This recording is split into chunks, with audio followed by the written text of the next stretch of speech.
ሁለተኛው ክፍለ ጊዜያችን እንግዲህ መፍትሄው ላይ የሚያተኩር ነው። ችግሩን ከብዙ አንጻር ተመለከት ነው። ከታሪክም አንጻር፣ ከአጠቃላይ ሁኔታዎች አንጻር፣ ሀገር ቤትም ያሉት ተቃዋሚ ፓርቲዎች እይታ አንጻርም አሁን መጨረሻ ላይ አቶ ወርቁ አንዳንድ ነጥቦችን አስይዘውናል።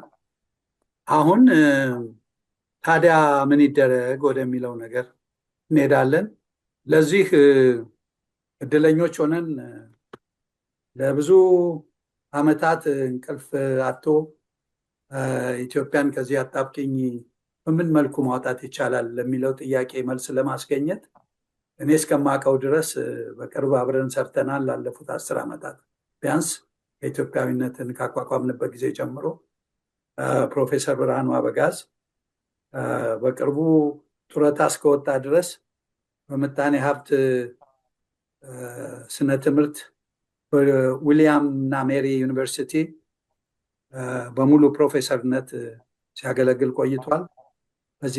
በሲቪክ ንቅናቄዎችም ከኢትዮጵያውያን ተማሪዎች ማህበር በሰሜን አሜሪካ አመሰራረት ጀምሮ እስካሁን ምክረ ሀሳቦችን በማፍለቅ ዲሞክራሲያዊ ትግሉን በግንባር ቀደምትነት ሲደግፉን እና ሲመሩ የኖሩ ታላቅ ኢትዮጵያዊ ናቸው። ዛሬ የሚያቀርቡልን በኢትዮጵያ ህዝባዊ ማህበራት ጉባኤ ባለቤትነት በቅርቡ ይፋ የተደረገውን የስርዓታዊ ለውጥ ሽግግር ሰነድ አንኳር ሀሳቦችን ጭብጥ ይሆናል እና መድረኩን ለፕሮፌሰር ብርሃኑ አበጋዝ እለቃለሁ። ፕሮፌሰር ቀጥል። እጅግ በጣም አመሰግናለሁ አቶ በትሩ። እንደምታውቁት ይሄ የሲቪክ ማህበራት ስብስብ ላለፉት 4 ዓመታት ውስጥ የሽግግር ጥያቄን በሚመለከት ሰነዶች ሲያዘጋጅ ቆይቷል እና የሰነዶችን ለማየት የምትፈልጉ ሁሉ ዌብሳይታችን ላይ እናትሀገር.org የሚል ዌብሳይት አለን። ከዛ ዳውንሎድ ማድረግ ትችላላችሁ። ይህ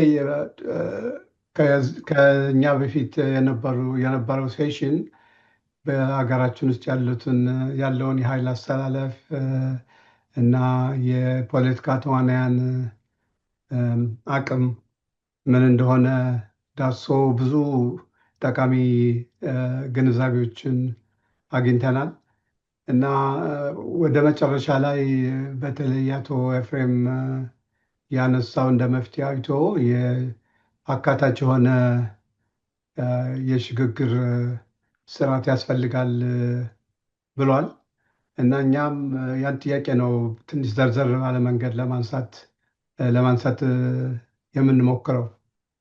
የሽግግር ስርዓትን ስናነሳ አብረው ተያይዘው የሚነሱ ጥያቄዎች አሉ።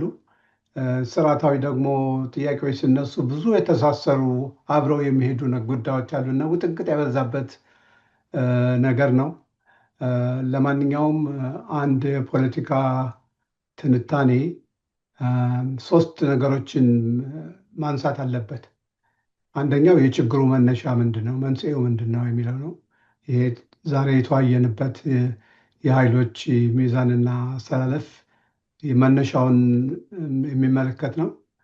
ሌላው አገሪቱን ወዴት ነው ለመውሰድ የምንፈልገው፣ መዳረሻችን ምንድን ነው የሚለው ጥያቄ ነው እና እዚህ ላይ አሁን በአቶ ወርቁም እንደተነሳው መቢ የዲሞክራሲያዊ ስርዓት ብለን ራሳችንን ከምናታልል በማይገኝ ነገር እንደው መሰረታዊ አገር አድን ብለን ሰላምና የህግ የበላይነትን ፍትሃዊ ስርዓትን ብናገኝ እንኳ እሱ ለጊዜው በቂ ነው፣ ሀገር ለማስቀጠል ይረዳናል የሚል አቋም አለ። እሱ ራሱን የቻለ አቋም ነው።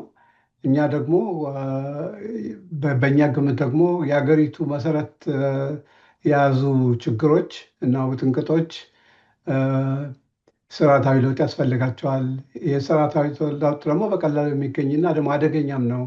እሱ ይገባናል ያለው ስጋት። ነገር ግን ዘላቂ መፍትሄ እሱ ነው በሚል ግምት ነው ያቀረብነው፣ ሰነዱን ያቀረብነው። የኔም ፕሬዘንቴሽን ዛሬ በዛ ላይ ያተኩራል እና መዳረሻው የዲሞክራሲያዊ የሆነ ህገ መንግስታዊ ስርዓት ከሆነ እንዴት ነው እዛ የምንደርሰው የሚለው መጓዣው የሚለው ጥያቄ አብሮ ይመጣል እና የጉዞ ካርታ ወይም ሮድማፕ የምንለው እንግዲህ ያን ጥያቄ በቀጥታ አድሬስ ለማድረግ የተዘጋጀ ነው። ከዚህ ጋር ተያይዞ የሚነሳው ጥያቄ እነዚህ የሀገሪቱ ችግሮች መሰረት የያዙ ችግሮች ስትራክቸራል ፕሮብለምስ በምርጫ በኤሌክቶራል ፖለቲክስ ይፈታሉ ወይስ ደግሞ በፖለቲካል ሴትልሜንት በስልጣን ውድድር ድርድር ይፈታሉ የሚለው እንግዲህ የሚቀጥለው ጥያቄ አፍጦ የሚይዘን ነው። ስለ ምርጫ ብዙ ውይይት አለ። አብዛኞቻችን በምርጫ የሚፈታ ትልቅ የኢትዮጵያ ችግር የለም ብለን ነው የምናምነው።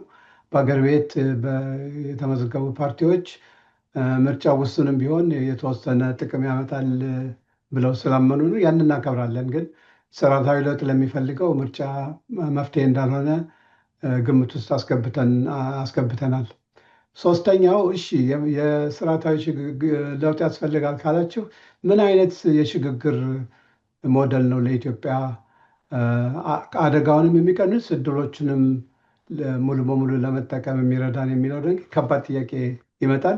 እሱን ጥያቄ ነው አሁን ለመመለስ የምንሞክረው። እሺ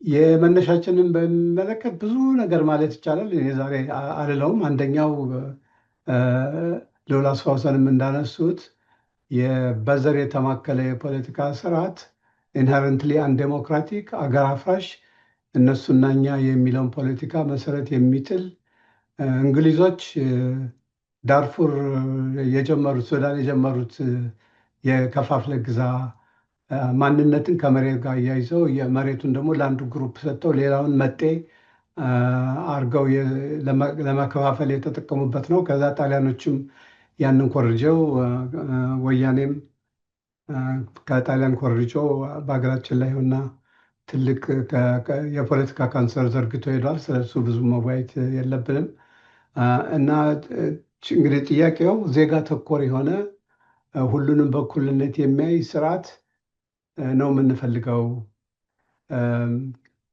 ከዛ አልፎ እንግዲህ ይሄ ስርዓት ምንድን ናቸው ብሮድ አውትላይኖቹ ምንድን ናቸው ብለን ስንጠይቅ የምንፈልገው የመንግስት አስተዳደር ብቃት ያለው፣ ብቃት ከሌለው ከድህነትም ከጭቆናም ሊያወጣን አይችልም።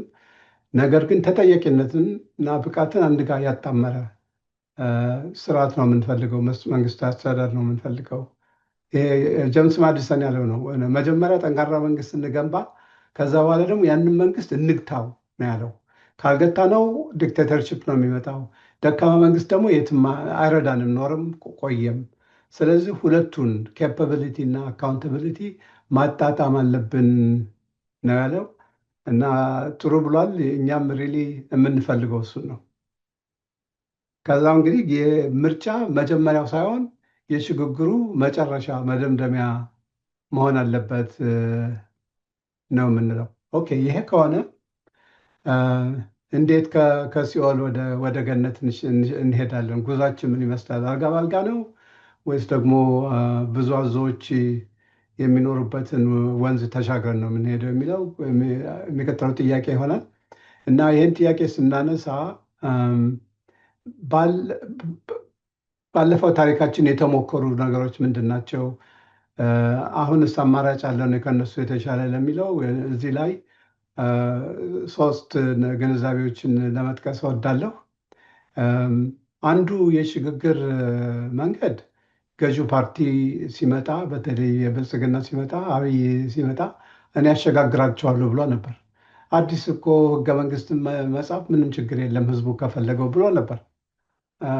አሁን ይኸው ከ8 ዓመት በኋላ ይሄ እንዳልሆነ ግልጽ ነው። ስለዚህ ያለው የገዢ ፓርቲ ካሸጋገረን ከሲኦል ወደ ባሰ ሲኦል እንጂ ወደ ዲሞክራሲያዊ ስርዓት እንዳልሆነ ግልጽ ነው። ስለዚህ የኦፕሽን ተኗል። ሁለተኛው ኦፕሽን ተቃዋሚ ፓርቲዎች ጀኑንሊ ተቃዋሚ ከልባቸው ተቃዋሚ ፓርቲዎች ስብስብ ፈጥረው ለምሳሌ ትብብር ለኢትዮጵያ አንድነት አንዱ ምሳሌ ነው። እነሱ ቁጥራቸው ቢበዛና አቅማቸው ቢጠነክር ተቃዋሚ ፓርቲዎች የሚመሩት የሽግግር ስርዓት ኢትዮጵያ ውስጥ ሊከሰት ይችላል ወይ የሚለው ሁለተኛው ነው። በሱም ልንከራከር እንችላለን። ሪሊ ያለን ኮንክሉዥን ይሄ ጋቨርንመንት ኦፍ ናሽናል ዩኒቲ የሚለው ነው። ፖለቲካል ፓርቲ ሌድ ጋቨርንመንት ኦፍ ናሽናል ዩኒቲ እና የስልጣን ክፍፍል የሚለው ነው። አቶ ልደቱም ይሄን ጥያቄ በሰላማዊ ትግል ልናገኘው እንችላለን ይላል። ይሄ ሪሊ ለማሳመን በጣም ከባድ የሆነ ጥያቄ ነው። አንደኛ ፓርቲዎቹ ደካማ ናቸው። መሰረታቸው ጠባብ ነው፣ ከከተማ የማልፍ ነው እና ኮመን ቪዥንም አውትላይን አላደርጉም።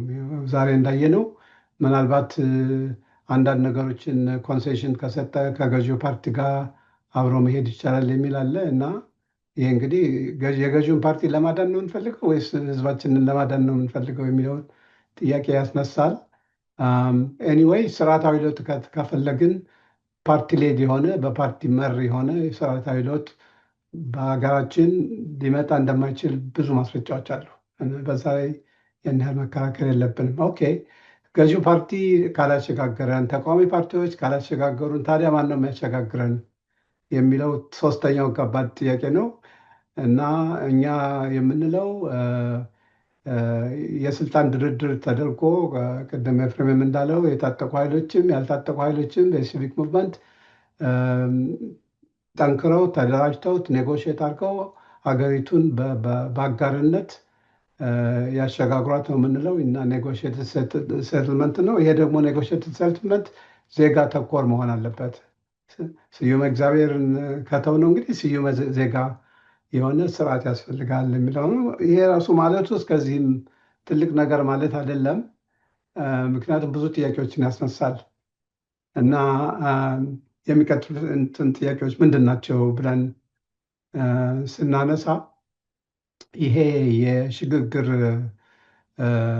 ፍኖተ ካርታ በቢሆንታዎች ላይ የተመሰረተ ነው። ሀገሪቱ ወደዚህ ብትሄድ ይሄ አይነት ፍኖተ ካርታ ይጠቅማታል፣ በሌላ መንገድ ደግሞ የመንግስት ከወደቀ ሌላ አይነት ያስፈልጋል የሚለው ክርክር ስለሚመጣ በተቻለ መጠን ሊሆኑ የሚችሉ ዲቨሎፕመንቶች የዚህ መንግስት መፈጸሚያው ምን እንደሚመስል እጣ ፈንታው ምን እንደሚመስል መጀመሪያ መረዳት አለብን የሚላለ እና ይሄንን ለመጠቆም ያህል አንድ 5 ቢሆንታዎች ጠቅሰናል በሰነዱ ላይ።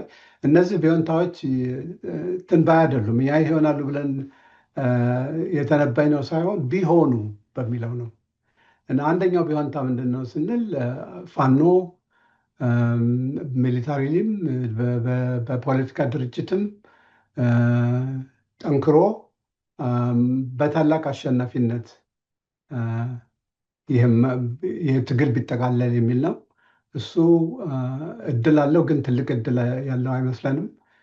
ሁለተኛው ቢሆንታ ፋኖ በመሪነት ፈርስት አሞንግ ኢኳልስ ከሌሎቹ ትንሽ የአብላጫ አቅም ኖሮት እና ቪዥን ኖሮት ነገር ግን ሌሎችን የሚደመስስበት ኃይል ሳይኖረው ወደ ድርድር የሚመጣበት እድል አለው የሚለው ነው። ይሄ ትልቅ እድል ያለ ይመስለናል በኛ።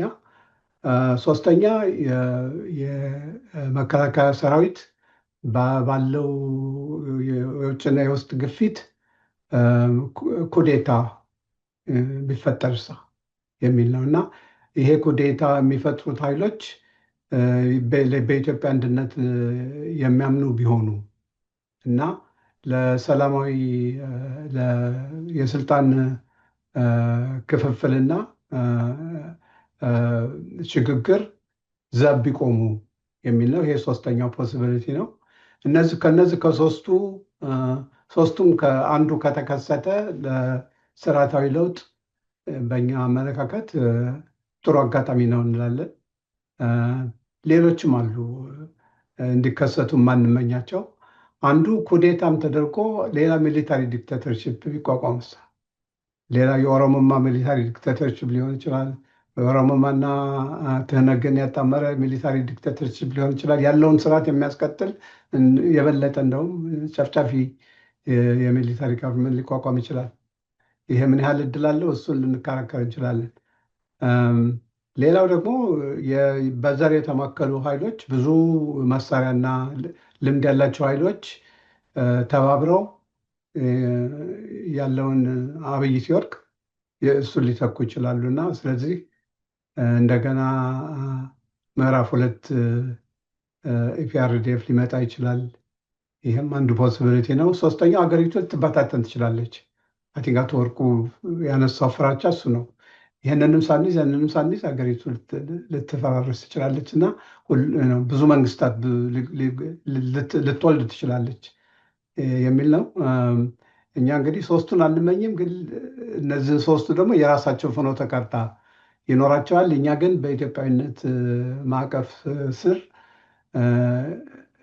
ጥሩ የሆኑ እድሎች ከተፈጠሩ ምን አይነት ፍኖተ ካርታ ነው የሚበጀው የሚለውን እናነሳለን። ንግረ መንገዳችን እንግዲህ ኢትዮጵያ ብዙ ጊዜ የሽግግር ስርዓት ስንል የሚሰራው አንደኛ አገሪቱ ለምሳሌ እንደ ላይቤሪያ የውጭ ጎድፋዘር የምንለው የውጭ ዘብ የሚቆም ኃይል ሲኖር ነው። አሜሪካ የላይቤሪያን ትራንዚሽን በገንዘብም በሀሳብም ዩናይትድ ኔሽንስን ማስተባብሮ ደግፏል።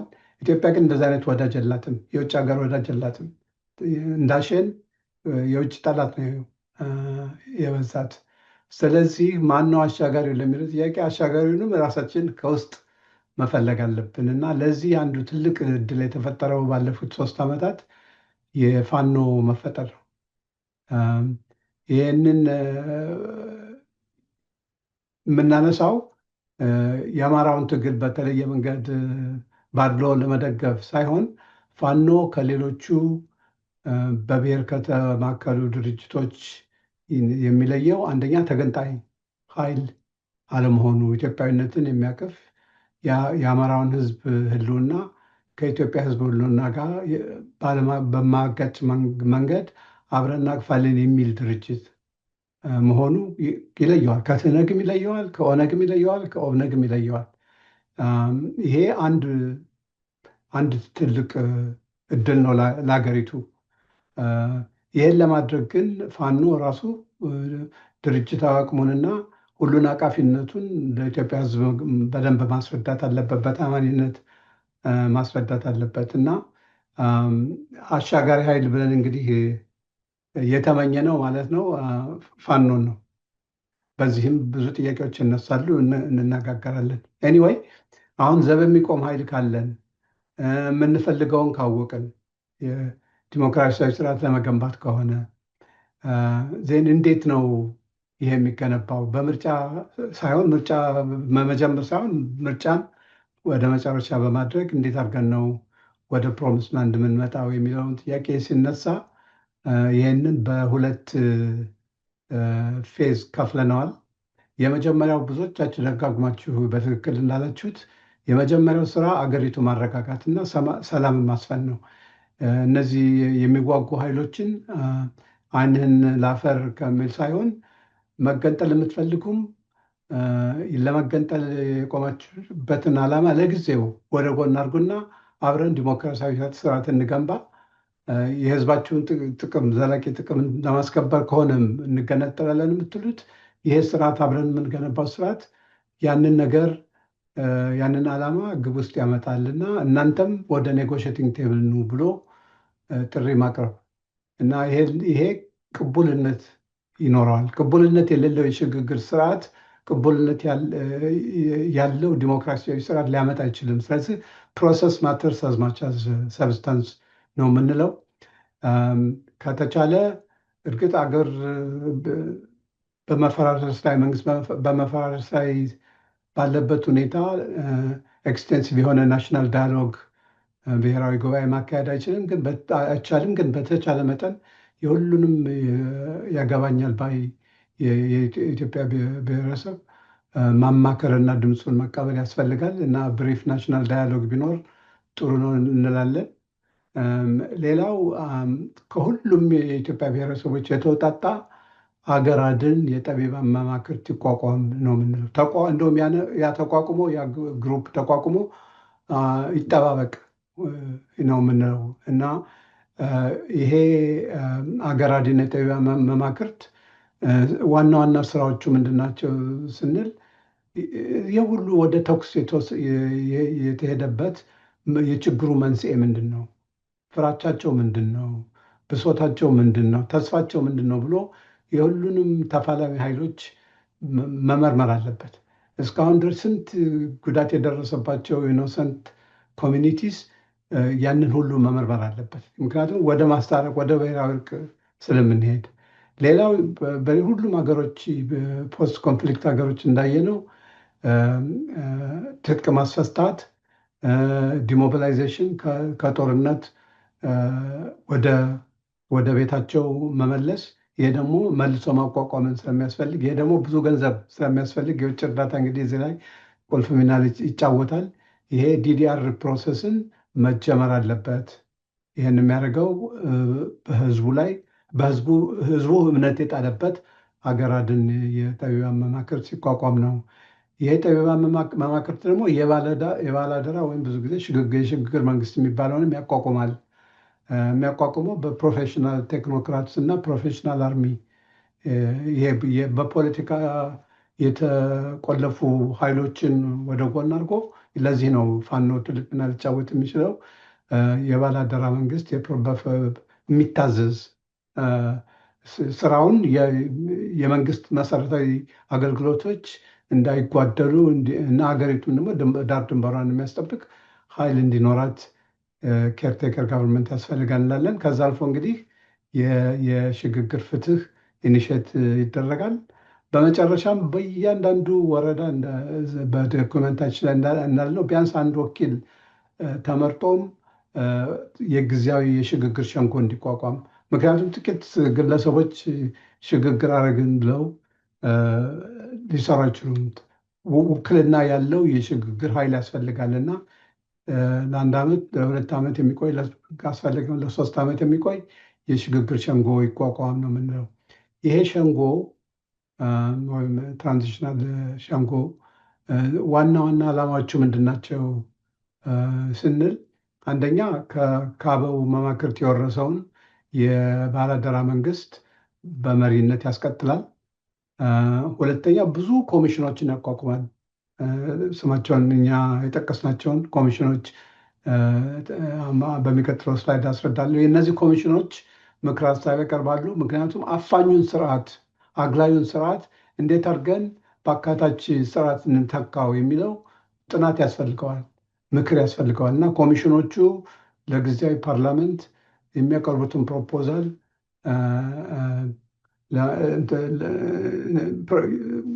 ዌል ኮንሲደርድ እና በጥናታዊ እና ምክንያታዊ እና በማስረጃ የተመሰረቱት ምክር ሀሳቦችን እንዲያቀርቡ መቢ ለአንድ ዓመት ማንዴት ያላቸው ኮሚሽኖች ይቋቋሙ እንዳለን። ሶስተኛው ይሄ የሽግግር ፓርላማው በህዝብ የተመረጠ ስለሆነ ራሱ ዶንት ኒድ ኮንስቲቱሽን የሚያጸድቅ ሌላ በህዝብ የተመረጠ አካል አያስፈልግም። ብዙ ሀገሮች ኮንስቲቱዌንት አሰምብል ይሉታል። ለራሱ አውቶማቲክሊ ፓርላመንትም ይሆናል፣ ኮንስቲቱዌንት አሰምብልም ይሆናል እና ይሄ ነገሮችን ያቃልላል። አንዱ ኮሚሽን የኮንስቲቱሽን ድራፍቲንግ ኮሚሽን ነው የሚባለው። ይሄ ኮሚሽን መመሪያ መሰጠት አለበት። ምን አይነት ኮንስቲቱሽን ልጻፍላችሁ ብሎ፣ ይሄ ዝም ብሎ ሎየሮች ለብቻቸው የሚወስኑት ወይም ጉዳይ አይደለም። ይሄ የህዝብ ሶሻል ኮንትራክት ስለሆነ በተቻለ መጠን ፓርላማው መሪ ሀሳቦችን ለኮሚሽኑ አቅርቦ ኮሚሽኑ የሊጋል ቴክኒኩን በሊጋል ላንጉጅ ይተረጉምለታል ማለት ነው። ያንን ለህዝብ አስተያየት አቅርቦ በህዝብ ይሁንታ ያጸድቃል ማለት ነው። እዚህ ላይ ጊዜ ስለሌለኝ ብዙ አልሄድም፣ ግን ስማቸውን ለመዘርዘር ዋና ዋናዎቹን፣ አንደኛው የሽግግር ፍትህ ለምንለው ይሄ የእርቀ ሰላም ኮሚሽኑ ሶስት ነገሮች ላይ ማተኮር አለበት። አንደኛ እውነት መውጣት አለበት። ትልቅ ምርመራ መውጣት አለበት። ብዙ በደል፣ ብዙ ግድያ፣ ብዙ ስርዓት ያስተናገደ ህዝብ ስለሆነ ትራውማታይዝድ ህዝብ ስለሆነ መጀመሪያ እውነት ትሩት ፋይንዲንግ ኢዝ ቬሪ ኢምፖርታንት። አንዱ ነው። እውነት ካገኝ ማን ምን እንዳደረገ እንትን ካለ የፍትህ ጥያቄ ነው። ፍትህ በሁለት ይከፈላል። አንዱ በባህላችን መሰረት ባህላዊ የሆነ ፍርድ ያገኛሉ፣ ቀላል ቀላል የሆኑ ወንጀሎች የሰሩት። ሌላው ደግሞ ከባድ ወንጀል የሰሩት ደግሞ በፎርማል ህግ ውስጥ ይስተናገዳሉ ማለት ነው። ስለዚህ የትኞቹ በየትኛውን ስርዓት እንደሚስተናገዱ የሚያጠና ኮሚሽን ነው። ሶስተኛው ይህን ነገር እንደገና ተመልሰን ቁስሉን እያሰፋንና አዲስ ቁስል እንዳንፈጥር ሪኮንሲሊዬሽን ያስፈልጋል። እርቅ ያስፈልጋል። እርቀ ሰላም ያስፈልጋል እና ሪኮንሲሊዬሽን ፕሮሰስ እነዚህን ሶስቱን ያጣመረ አንድ ኮሚሽን ያስፈልጋል እንላለን። ሁለተኛው እንደጠቀስኩት የህገ መንግስት አርቃቂ ኮሚሽን ነው። ሶስተኛው ኢንታየር ኤሌክቶራል ሲስተም ሪፎርም መሆን አለበት። በዲሞክራሲያዊ በሆነ መልክ በአንድ ገዢ ፓርቲ የሚመራ ሳይሆን። ሶስተኛው ብዙ የሀገሪቱ ሀብታሞች በፓርቲ ስም በግለሰቦች ስም ተበዝብዘዋል። እነሱ መመለስ አለባቸው። አሴቶቹ አይደንቲፋይድ ሆነው መመለስ አለባቸው እና ስለዚህ ይሄ አሴት ሪክላሜሽን ኮሚሽን ብለን ሰይመነዋል። ሌላው የግል ሀብት ህገ መንግስታዊ ዋስትና የምንለው ነው። ይሄ ከሌለ ሀገሪቱ ልትበለጸግ አትችልም፣ ከድህነት ልታልፍ አትችልም። ሰው ሰርቶ ያገኘውን ማንኛውም ጉልበተኛና መንግስት ሊቀማው አይችልም። ያንን የሚያጠና በተለይ መሬትን ወደ ርስት ወደ ባለቤትነት እንዴት እንደሚመለስ የሚያጠና ኮሚሽን ያስፈልጋል። ሌላው በዘር የተማከለውን የክልል ወሰን በታሪክ፣ በኢኮኖሚ ዜጎች ፈለጉበት ቦታ ሄደው እንዲኖሩ እና የሚያስችል የድንበር ስርዓት፣ የውስጥ ድንበር ስርዓት ያስፈልጋል። ያንን ደግሞ የሚያጠና አንድ ኮሚሽን። እንዳያችሁት እስካሁን ድረስ የተካሄዱት የፖፕሌሽን እና የቤት ቆጠራዎች ብዙ አድሎ የተሞላባቸው ናቸው። በተለይ በአማራው እና በጉራጌው ህዝብ ላይ፣ በከተማውም ህዝብ ላይ አዲስ የሆነ ፕሮፌሽናል የተሰራ ሴንሰስ ተደርጎ በዛ ነው የድምፅ ክፍፍል የሚደረገው ማለት ነው። ሌላው የቅድም እንደጠቀስኩት ኮንስቲቱሽኑ ዝም ብሎ ጀስት ቴክኒካል እና ሊጋል ዶኪመንት፣ ፖለቲካል ዶኪመንት ይዘቶችን በሚመለከት ወደ 20 ነጥቦች እንዲነሱ የኮሚሽኑን እንዲያነሳቸው እኛ አቤቱታ አቅርበናል። እንደው 10 ዋና ዋናዎችን ለመዘርዘር ያህል ነው። እያንዳንዳቸው ዲቤተብል ናቸው፣ ልንከራከርባቸው እንችላለን። ግን አንዱ የመብት ስንል የግል መብት ነው ወይስ የቡድን መብት ነው? እንደኛ አስተያየት የቡድን መብት ከግል መብት ነው እንጂ የሚመጣው እዚያ ወይ አይሆንም። ስለዚህ የኮንስቲቱሽኑ መሰረቱ ዋን ማን ዋን ቮት ነው እና ይሄ አንዱ ጥያቄ ነው። ሌላው ሞናርኪ ቨርሰስ ሪፐብሊካን የሚለው ራሱ ሌጂቲመት ጥያቄ ነው። ከታሪካችን ከሄድን ለምን ኮንስቲቱሽናል ሞናርኪ አናቋቁምም? ወይም ደግሞ ያ የማይጠቅመን ከሆነ የሚያስተባብረን ሲምቦል አይደለም ከተባለም በሪፐብሊካኑ እንሄዳለን። ሶስተኛው የፌዴራል ሲስተም ነው የሚያስፈልገን ወይስ ደግሞ ዩኒታሪ ሲስተም? ብዙ ሰው ፌዴራል ይላል። ለሀገራችን እንደውም ዩኒታሪ ሲስተም ግን ዲሴንትራላይዝድ የሆነ ራስ ገዝን የሚያሰምር ከሆነ ዩኒታሪ ሲስተሙ ራሱ ሞስት ዴሞክራቲክ ሶሳይቲስ አር ዩኒታሪ ኤኒዌይ። ይህም ሌጂቲመት ዲቤት ነው። ፌዴራልም ቢሆን ምንም ችግር የለም። ፕሬዚደንሻል ቨርሰስ ፓርላመንታሪ የሚለው ነው። የቮቲንግ ሲስተሙ ፈርስት ፓስት ፖስት ነው ወይስ ፕሮፖርሽናል ቮቲንግ? በእኛ እንደዚህ በዘር እና እንትን በተከፋፈለ ሶሳይቲ ሜይ ቢ በፕሮፖርሽናል ቮቲንግ ጀምረን ወደ ማጆሪታሪያን ልንሄድ እንችላለን ወደፊት የሚል አስተሳሰብም አለ። ፖለቲካ ፓርቲዎቹ በዘር እንዳይማከሉ ይታገዱ በህግ የሚል ሀሳብ አለ። መብታቸው ነውም የሚል ሀሳብ አለ። እሱም ሌላው ጥያቄ ነው። ኢኮኖሚያችንስ መንግስት መር መሆን አለበት ወይስ ደግሞ የግል ኢኮኖሚ መር መሆን አለበት የሚል አለ። እኔም ብትጠይቁኝ ገበያ መር የሆነ ነገር ግን መንግስት የሚደግፈው በአጋርነት የሚደግፈው መሆን አለበት ነው የምለው። እሱም ልንከራከር እንችላለን። ቅድም እንዳልኩት የአድሚኒስትሬቲቭ ሪስትሪክቲንግ የውስጥ ክፍለ ሀገሮች ወሰን፣ የቋንቋ ጥያቄ አለ። አንድ ቋንቋ ከሌለን ልንበለጽግ አንችልም እና ወርኪንግ ቋንቋ አሁን ኦቢኤስ ካንዲዴት አማርኛና እንግሊዝኛ ናቸው። ግን ሌሎቹን ቋንቋዎች እኮ በኦፊሻል ቋንቋ እንትን ሬኮግናይዝ እናደርጋቸዋለን። ለማንኛውም ህዝብ ክብር መስጠት ይችላል። ሀገረ መንግስቱ የሁሉም ህዝብ ነጸብራቅ መሆን አለበት። እነዚህ ቋንቋዎች ኦፊሻል ቋንቋዎች ለምሳሌ ኦሮምኛ፣ ትግርኛ፣ ሶማሊኛ ሌሎችም እያደጉ ሲሄዱ ወደ ወርኪንግ ቋንቋ ወደፊት ሊመጡ ይችላሉ። ምንም ችግር የለም። ተርም ሊሚት የውጭ ዜጎች ዲያስፖራ ያለነው ዱዋል ሲቲዝንሺፕ ይሰጠን ነው የሚሉ ብዙ ጥያቄዎች አሉ። እዚህ ላይ ላቁም። እጅግ በጣም አመሰግናለሁ። በጣም አመሰግናለሁ ዶክተር ብርሃኑ። መቼም የኢትዮጵያን አጠቃላይ ሂደት በዚህ በአንድ ፕሬዘንቴሽን ለመቋጨት መሞከር አባይን በጭልፋ እንደማለት ነው እና ቅምሻ አድርጋችሁ ሰዱት። አፕታይዘር ነው ይሄ። ብዙ ዓመታት እንቅልፍ አጥቶ የሰራበት ጉዳይ ነው። ዝርዝሩን በሙሉ አቅርብ ብንል ሙሉ ሴሚናሩ እሱ ላይ ብቻ እንዲያተኩር ማድረግ ይኖርብናል። የሚቀጥል ነው እና እኔ በዛ መልክ ነው የማየው እና በእውነቱ ግራ ቀኙን የቃኘ የሁላችንንም ፍላጎት የሚያንጸባርቅ አቀራረብ ይመስለኛል። ብዙ ጥያቄ እንዳላችሁ አውቃለሁ። ግን ወደ ጥያቄው ከመሄዳችን በፊት አንድ ላይ ውይይቱን እንድናካሄድ ዶክተር አበባን ልጋብዛት። አመሰግናለሁ። እንደምን አመሸህ አቶ ሀገሬ። የሰጠን አስተያየት በጣም ጠቃሚ አስተያየት ነው። ለምንድን ነው ከኢንፎርሜሽን ባሻገር አገር ቤት ካሉት በተለይም አሁን ደግሞ እየተቀራረበ ከኛ ጋራ በዚህ መድረክ ላይ ከተገኙት ተቃዋሚ እንትኖች ጋራ በተግባር መስራት የማይቻለው? እንደዚህ አይነት ዝግጅት ለምን አይደረግም?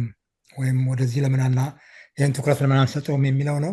በመሰረቱ ትክክለኛ አስተያየትና ጥሩ አድቫይስ ነው። በዚህ መልክ እንቀበለዋለን።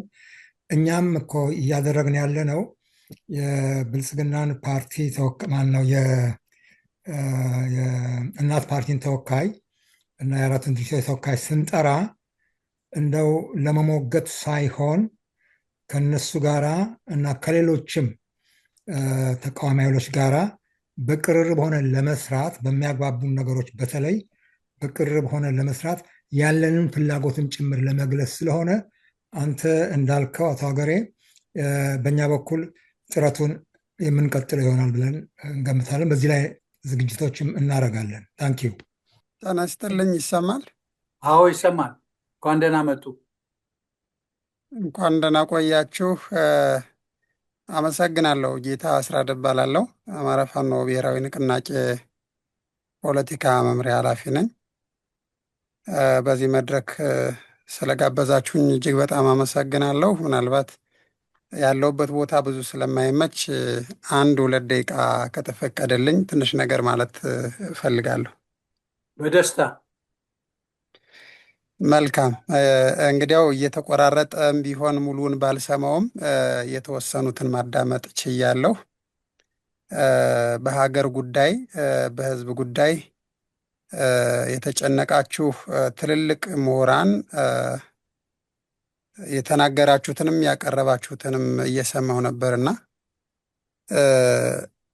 በአንድም ይሁን በሌላ አንድ ሀገር ነው ያለን፣ ህዝባችን አንድ ነው። ነገር ግን ስርዓት ወለድ የሆነና ላለፉት በተለይ 50 እና 60 ዓመታት እንደ ሀገር የደረሰብን ግፍና መከራ ሁላችንም የምናውቀው ነው። እንግዲህ ከዚህ ጋር ተያይዞ እናንተ ዛሬ በሰላማዊ ትግልም ጭምር እየተሳተፉ ያሉ አካላትንም ጋብዛችኋል። እናንተ ደግሞ እንደ አንድ የመፍትሄ አካል በመሆን ምሁራንን በመሰብሰብ እና የመፍትሄ ሰነዶችን በማዘጋጀት እዚህ ዛሬ የቀረቡትን ጨምሮ ይሄዳችሁ ያላችሁበት ርቀት በጥቅሉ እንደ ሀገር ፍትህ፣ ሰላምና ነጻነትን ከመሻት የተደረገ ነው ብዬ ነው የምወስደው።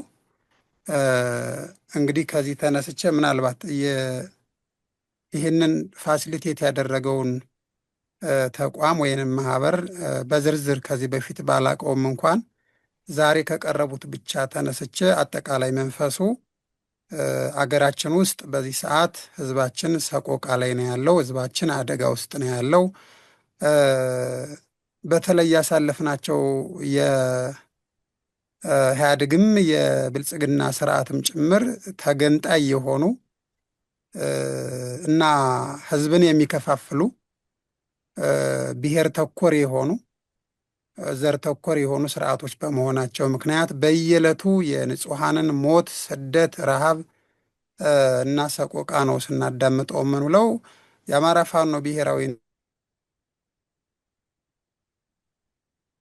ወይም ደግሞ በወል ስሙ የፋኖ ትግል በዚህ ልክ ወደ ጫካ የገባበት አፈሙዝ ያነሳበት መሰረታዊ ምክንያት ሁሉም አይነት የሰላማዊ ትግል መንገዶች ዝግ በመሆናቸው ነው። ይሄ ደግሞ በጨለምተኝነት ሳይሆን ተሞክረው በጣም ብዙ ወጣቶች በሰላማዊ ትግል ምክንያት ህይወታቸውን አጥተዋል፣ በእስር ቤት ተንገላተዋል፣ ተሰደዋል። ሁሉንም ከሰማይ በታች ያለውን መከራ ተቀብለዋል። በተለይ የእውነተኛ የህዝብ ጥያቄ ይዘው ወደ አደባባይ ወደ መድረክ የወጡ ወንድምና እህቶቻችን ማለት ነው። ይህንን ምናልባት በዚህ ዓመትም እንግዲህ እንደ ሀገር 7ኛ ዙር በሚል ምርጫ ይካሄዳል ይባላል።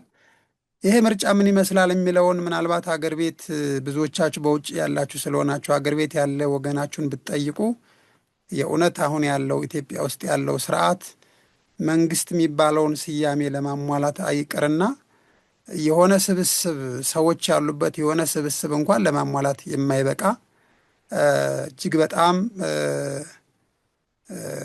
ምንድነው ለአእምሮ ከማሰብ ከሚቻለው በታች ሁሉ የራሱን ህዝብ በተለይ አማራ ክልል በዚህ ሰዓት ወደ 9 የሚደርስ እዝ አስገብቶ የራሱን ህዝብ እየጨፈጨፈ ያለ ስርዓት ነው። ይህ ስርዓት ዓላማው ግልጽ ያልሆነ፣ አደረጃጀቱ ግልጽ ያልሆነ፣ ፍኖተ መርህ እንዳገር የሌለው ምንም መሰረታዊ ነገር የሌለው በጥቅሉ ማለት ነው። ራስና እግሩ የተደበላለቀበት ስርዓት ነው እና ከዛ አንጻር የአማራ ፋኖ ብሔራዊ ንቅናቄ መውጫ መንገዶች በሙሉ ፖለቲካ መር የትጥቅ ትግል ነው ብሎ ህዝብን እያደራጀ ራሱን እንዲያድን ራሱን እንዲታደግ ከመጥፋት እንዲድን በተለይ ደግሞ ጸረ አማራ የሆነ ትርክትም ጭምር ይዞ የመጣ በመሆኑ ምክንያት ይህን ስርዓት በአፈሙዝ ለውጥ ለማድረግ የፋኖ ትግል አሁን ያለበትን ደረጃ ሁላችሁም ትገመግሙታላችሁ ብለን እናስባለን። ይሄ ከሆነ በእኛ እምነት ለጊዜው ድርጅቴን ወክዬ ባልናገርም እንኳን እንደ መምሪያ ኃላፊ የአማራ ፋኖ ብሔራዊ ንቅናቄ ግልጽ የሆኑ የጠሩ አቋሞች ያሉት በቅርብ ጊዜ የድርጅቱን ማኒፌስቶ፣ የድርጅቱን የፖለቲካ ፕሮግራም እና ሌሎችም ሀገራዊ ስትራቴጂ ጉዳዮችን ይዞ ይመጣል። በተለይ ደግሞ እንደናንተ ለሀገር የሚያስብ ምሁራን የተሰባሰቡበት ስለ እውነትና ስለ ፍትህ፣ ስለ እውነት የቆሙትን ሁሉ በጋራ ሆነን መፍትሄ የምናበጅለት ጊዜ በቅርብ ጊዜ ይመጣል ብለን እናስባለን። አሁን ባለው ሁኔታ ይህ አገዛዝ በዚህ ልክ ትንሽም ቢሆን ቅዠት ውስጥ እንዲገባና አደብ እንዲገዛ ያደረገው በግልጽ መተማመን ያለብን የፋኖ ትግል ነው። አይደለም ኢትዮጵያ ውስጥ ይቅርና አጎራባች እንኳን አንድም ሰላም የሆነ ጎረቤት እንዳይኖራት ያደረገ አገዛዝና ስርዓት ነው። ይሄ ስርዓት እጅግ በጣም አጭበርባሪ፣ እጅግ በጣም ከመሪው ጀምሮ ምንም ባክግራውንዳቸው እንኳን የማይታወቅ መሪዎች ያሉበት ነው። ምን እንደተማሩ፣ የት እንደኖሩ፣ ምን እንደሚያስቡ፣ ምን አይነት ማህበራዊ እንትን እንደነበራቸው እንኳን የማይታወቁ ይችን ሀገር ወደ መቀመቅ ይዘው እየወረዱ ያሉ ናቸውና የፋኖ ትግል ደግሞ ቅድም ዶክተር ብርሃኑ አበጋዝ ያቀረቡትን እንትን በጣም ወድጀዋለሁኝ።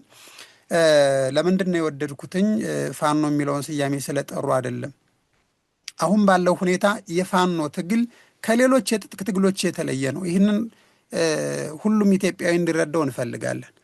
አንደኛ የፋኖ ትግል ወደ ጫካ የገባው የህልውና አደጋ ስለገጠመው ነው። አማራ የሚባል ህዝብ ላለፉት የመጀመሪያው ዙር 27 ዓመት ከዛ ቀጥሎ አሁን ያለውን 8 ዓመት በየትኛውም ቦታ ላይ ግፍ ተፈጽሞበታል፣ ጄኖሳይድ ተፈጽሞበታል። ስቲል አሁንም እየተፈጸመበት ያለ ህዝብ ነው። ተወልዶ ባደገበት ቦታ ላይ በሰላም መኖር የማይችል እንደ ዜጋ ያልተቆጠረ ህዝብ ነው። ስለዚህ ይሄ ስርዓት ሊገለበጥ ሊገረሰስ ሊወገድ የሚችለው በአፈሙዝና በትጥቅ ትግል ነው ብሎ ያመነ ቢሆንም እንኳን ጠላት አድርጎ የፈረጀው አገዛዙን ተገንጣይና ጽንፈኛ የሆነውን ስርዓት ነው እንጂ ከየትኛውም ማህበረሰብ ጋር ምንም አይነት ጥላቻም የለውም። ወደፊት አብሮ በፍቅር እንደ ሀገር ለመኖር ከትግራይ፣ ከኦሮሞ፣ ከጉራጌ፣ ከሶማሌ፣ ከአፋር፣ ከወላይታ ከየትኛውም ኢትዮጵያዊ ጋር ትናንት እንደነበር ነው በፍቅር መኖር እንዲፈልግ ወይም ደግሞ መኖር የሚችልበትን አውድ ነው መፍጠር የሚፈልገው። ለአማራው ብቻ ሳይሆን ለተገፋው ኢትዮጵያ ሁሉ ነገ የትኛውም ኢትዮጵያ ላይ ያለ አካል ድርጅት፣ ተቃዋሚ ፓርቲ የሚሆን የትጥቅ ታጋይ የሚሆን ብቻ ይህንን ግፈኛ ስርዓት አስወግዶ ፍትህና ነጻነት ማስፈን ከሚፈልገው ጋር ወደፊት አብረን የምንሰራበት ፕላትፎርም እያዘጋጀን ያለ ነው። በተለይ ደግሞ እንደናንተ ብዙ የምሁራን ስብስብ ላለፉት በርካታ ዓመታት የሀገራችን ግፍና መከራ አይቶ መውጫ መንገዱ እናንተን ሰነዶች እንዲሁ በወፍ በረር 1-2 ሰነዶችን አይቻለሁና የእውነት ለመናገር በጥሩ ሁኔታ የተዘጋጁ ሰነዶች ናቸው። ሰነዶቹ በደንብ በጥልቀት የታዩ ሰነዶች ናቸውና የጋራ አገር እንዲኖረን በተን ከማድረግ ያለፈ ከመቋሰል ያለፈ መፍትሄን አለመኖሩን አይተናል። ስለዚህ እኛ እንደ አማራ ፋኖ ብሔራዊ ንቅናቄ በዚህ ሰዓት ኢትዮጵያ ውስጥ በተለይ ደግሞ አማራ ህዝብ ላይ በሰላማዊ መንገድ ምርጫ አደርጋለሁ ብሎ የሚመጣ ፓርቲንም ጭምር በጽኑ እንቃወማለን፣ እናወግዛለንም ጭምር። የምናወግዘው አስቻይ ባልሆነ መንገድ ለአገዛዙ ምርኩዝ በመሆን ለአገዛዙ ከአገዛዙ ጋር በሚደረግለት የሆነ ድርጎ ነገር የሆነች ወንበር ለመስጠት የሆነ ግለሰቦችን ወደ ስልጣን ለማምጣት ካልሆነ በስተቀር ምንም አይነት አስቻይ ሁኔታ በሌለበት ሁኔታ ውስጥ እንደዚህ አይነት የፓርቲ ወይም ደግሞ የምርጫ ተወዳዳሪ ሆኖ መቅረብ ለኛ አገዛዙ ደልጌት ያደረገው የሆነ አካል ካልሆነ በስተቀር ህዝብ ደልጌት ያደረገው ህዝብን በዚህ መንገድ ተወዳድሮ ነፃ ሊያወጣ የሚችል ወይም ሊያሸንፍ የሚችል በፍጹም እንደሌለ በሚታወቅበት ሁኔታ ላይ እኛ ምርጫን እንቃወማለን በጽኑ። የምንቃወመው ደግሞ በየትኛውም ሜዠርመንት ቢለካ በየትኛውም አይነት ሳይንሳዊ ወይም ፖለቲካዊ እይታ ቢገመገም አሁን ያለው የአብይ አህመድ ጨፍጫፊ ስርዓት ተወዳድረን የምናሸንፈው ሳይሆን እጅግ በጣም ጨካኝ የሆነ ለህፃናትና ለሴቶች የማይራራ ለድሃዎች የማይራራ አረመኔ በራሱ ህዝብ ላይ ከግብርና ከቀረጥ በሚሰበስበው ድሮን በአርሶ አደሩ ቤት ላይ ተቋም ላይ ሲያወድም የከረመ ነው። ወደፊትም እሳቤው ይሄ ነው ይታወቃል። እጅግ በጣም ጽንፈኞች ናቸው። አንድ ታዋቂ የሆነ ዘወይ አርቲስት እንኳን ዘፈን ማውጣት የማይችልባት ሀገር ውስጥ ሆናለች። በየትኛው ኮንቴክስት ነው ተወዳድረው ምርጫ ሊያሸንፉ የሚችሉት የሚለው they know everything። ተወዳዳሪዎቹ ያውቁታል፣ እንደማያሸንፉም ያውቁታል፣ ህዝብም ያውቀዋል። በጣም የተሻሉ የሚባሉት የምርጫ ጊዜዎችን ማሳለፈን ውጤቱ ምን እንደሆነ አይተናል። ስለዚህ ትግላችን እጅግ በጣም የተቀናጀ የተደራጀና ሰላማዊ የሽግግር መንግስት ወደፊት የምናመጣበት ሂደት የተቀናጀ እንደ ሀገር የምንቆምበት ጊዜ እንዲመጣ እንደ አማራ ፋኖ ብሔራዊ ንቅናቄ በሰፊው እየሰራና ያለ ነው። ምናልባትም እንደ አማራ ተገፍቶ ተገዶ ነው እንጂ አማራ የሆነው ከኢትዮጵያዊነት ዝቅ ማለት የማይፈልግ አማራነትና ኢትዮጵያዊነቱ በምንም አይነት መንገድ ከፍና ዝቅ የማይሉበት ማህበረሰብ ነው። ስለዚህ የአማራ ማህበረሰብ ሴቶቹ ከኢትዮጵያዊነት ሴት ጋር አብረው የሚሄዱ በሰላም የመኖር አገርን በጋራ የመታደግ ዳር ድንበርን የማስከበር እና በሃይማኖትም በባህልም በቋንቋም በየትኛውም መንገድ ተቻችለን መኖር የሚቻልበት ሁኔታ ማሳየት የሚችል ማህበረሰብ ነውና ከዛ አንጻር ወደፊት በተለይ ይህንን ፕሮግራም ያመቻቻችሁ ተቋማት በእርግጠኝነት እናንተም ዓላማችሁን እቅዳችሁን ወደፊት ይዛችሁ ከአማራ ፋኖ ብሔራዊ ንቅናቄ ጋርም ጭምር መመካከርና አብረን መንሰራት የምንችልበት አብረን አገርን ማዳን የምንችልበት እድል ይኖራል ብለን እናስባለን። በእኛ በኩል የትኛው ፍትህና ሰላምን የሚፈልግ የኢትዮጵያን መዳን የሚፈልግ የአማራን ፍትህና ነጻነት የሚፈልግ አካል ጋር አብረን ለመስራት ወደፊት ዝግጁ መሆናችንም በዚህ አጋጣሚ መጠቆም እፈልጋለሁ። ይሄ እንደ አንድ አመራር ያቀረብኩት ነው። ድርጅትን ወክዬ ባይሆንም ወደፊት ግን እንደ ተቋም እንደ ድርጅት ሰነዶቻችን ሁሉ ይዘን ቀርበን በብዙ ነገሮች ኮምፕሮማይዝ አድርገን እንደ ሀገር ተቻችለን ተከባብረን የምንኖርበት አገር ይኖረናል ብለን እናስባለን። በእርግጠኝነት የአማራ ፋኖ ብሔራዊ ንቅናቄ የትግል ከፍታው ወደ ተሻለ ምዕራፍ እየተሻገረም ስለሆነ ምናልባት እስከ ዛሬ ሳምንት እስከ መጪው ሳምንት የምናያቸው ነገሮችም ብዙ አመላካች ነገሮች ይኖራሉ ብለን እናስባለን። መውጫ መንገዳችን ሊሆን የሚችለው ይሄ ነው። አመሰግናለሁ። ለጊዜው ባልተዘጋጀ ሁኔታ በድንገት ነው የገባው። አጠቃላይ እቅዳችሁ፣ አጠቃላይ ውይይታችሁና ምክክራችሁ እጅግ በጣም ደስ ስላለኝ ነው እንደዚህ በድንገት አስተያየት የሰጠውኝ። እጅግ በጣም አመሰግናለሁ። በጣም እናመሰግናለን አርበኛ ጌታ አለማየሁ። እናንተ መጨረሻውን መስዋዕትነት ለአማራ ሕልውናና ለኢትዮጵያ አንድነት ለመስጠት የተዘጋጃችሁ ወገኖቻችን በዚህ ጉባኤ ላይ ተገኝታችሁ ድምፃችንን መስማታችን ብቻ ትልቅ እርካታ፣ ጥንካሬ የሚሰጥ ነገር ስለሆነ በእውነቱ በሁላችንም ስም በድርጅቶቹም በግለሰቦቹም ስም ልባዊ ምስጋና እንዳቀርብ ይፈቀድልኝ። በጣም እናመሰግናለን። ከዚህ ቀጥሎ ወደ ዶክተር አበባ ፈቃደ እሄዳለሁ። እንደውም ጥሩ ጊዜ ነው ይህን ሁሉ አዳምጣ እንግዲህ ከስነ ልቦና አንጻር ምን ማድረግ እንዳለብን አቅጣጫ ታሳየናለች ብዬ ተስፋ አደርጋለሁ። በተለይ እኛ እዚህ የተረጋጋ ሰላማዊ ቦታ ላይ ቁጭ ብለን በርቀት ወገኖቻችን የሚቀበሉትን ሰቆቃ እያየን እንቅልፍ የምናጣ ሰዎች ምን ማድረግ ነው ያለብን? ምን ብናደርግ ነው ውጤታማ አስተዋጽኦ ማድረግ የምንችለው ለሚለው ከባድ ጥያቄ እንደው አቅጣጫ የሚያመላልክ ነገር ትነግረናለች ብዬ ተስፋ አደርጋለሁ። ዶክተር አበባ ዩ አር ዌልካም። ጤና ይስጥልኝ፣ እንደምን ዋላችሁ? በቅድሚያ ይሄንን ዝግጅት ላዘጋጃችሁት ሰፊ ውይይት ነው። ብዙ ነገሮች ተብለዋል፣ ለማመስገን ወዳለሁኝ። ግን አሁን አቶ በትሩ እንዳልከው ምንም የምሰጠው ነገር በጭራሽ የለም። ዳውንሎድ እያደረግኩ ነው የቆየሁት። በጣም ብዙ ነገር ነው የተነሳው። መስማቱም ወደ መጨረሻ ጥሩ ነው። ግን ለእኔ ፕሮሰስ ለማድረግ ይዤ የመጣሁትን አስቤበት የመጣሁትን አንዱ ምንድን ነው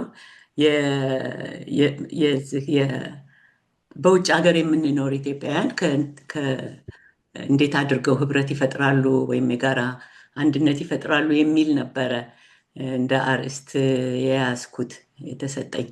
ነገር ግን ብዙ ነገሮች ተነስተዋልና ዝም ብዬ ለትንሽ ደቂቃዎች አብሬያችሁ ብሬንስቶርም ባደርግ እስካሁን በተነጋገርነው እና ከዚህ ሁሉ ተጨምቀው የሚወጡ በአብዛኛው ተናጋሪዎች ከልዑል ጀምሮ አሁን መጨረሻ ወንድሜ እስከተናገረው በአብዛኛው እስማማለሁ። በጣም በርካታ ጠቃሚ ነገሮች ተነስተዋል። የማልስማማባቸው ጥቂት አሉ።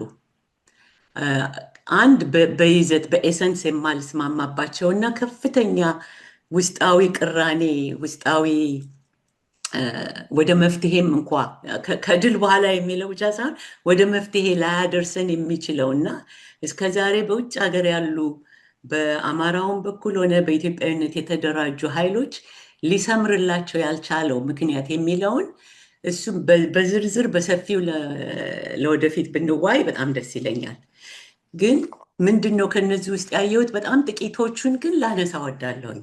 እንዲሁ ለሚያዳምጡትም አሁን ከኢትዮጵያም ለገቡት እንድናስብበትና እንድናብላላበት ጎልቶ የታየኝን ነገር አንድ ሁለት ነገር ብቻ ነው ማንሳት የምፈልገው።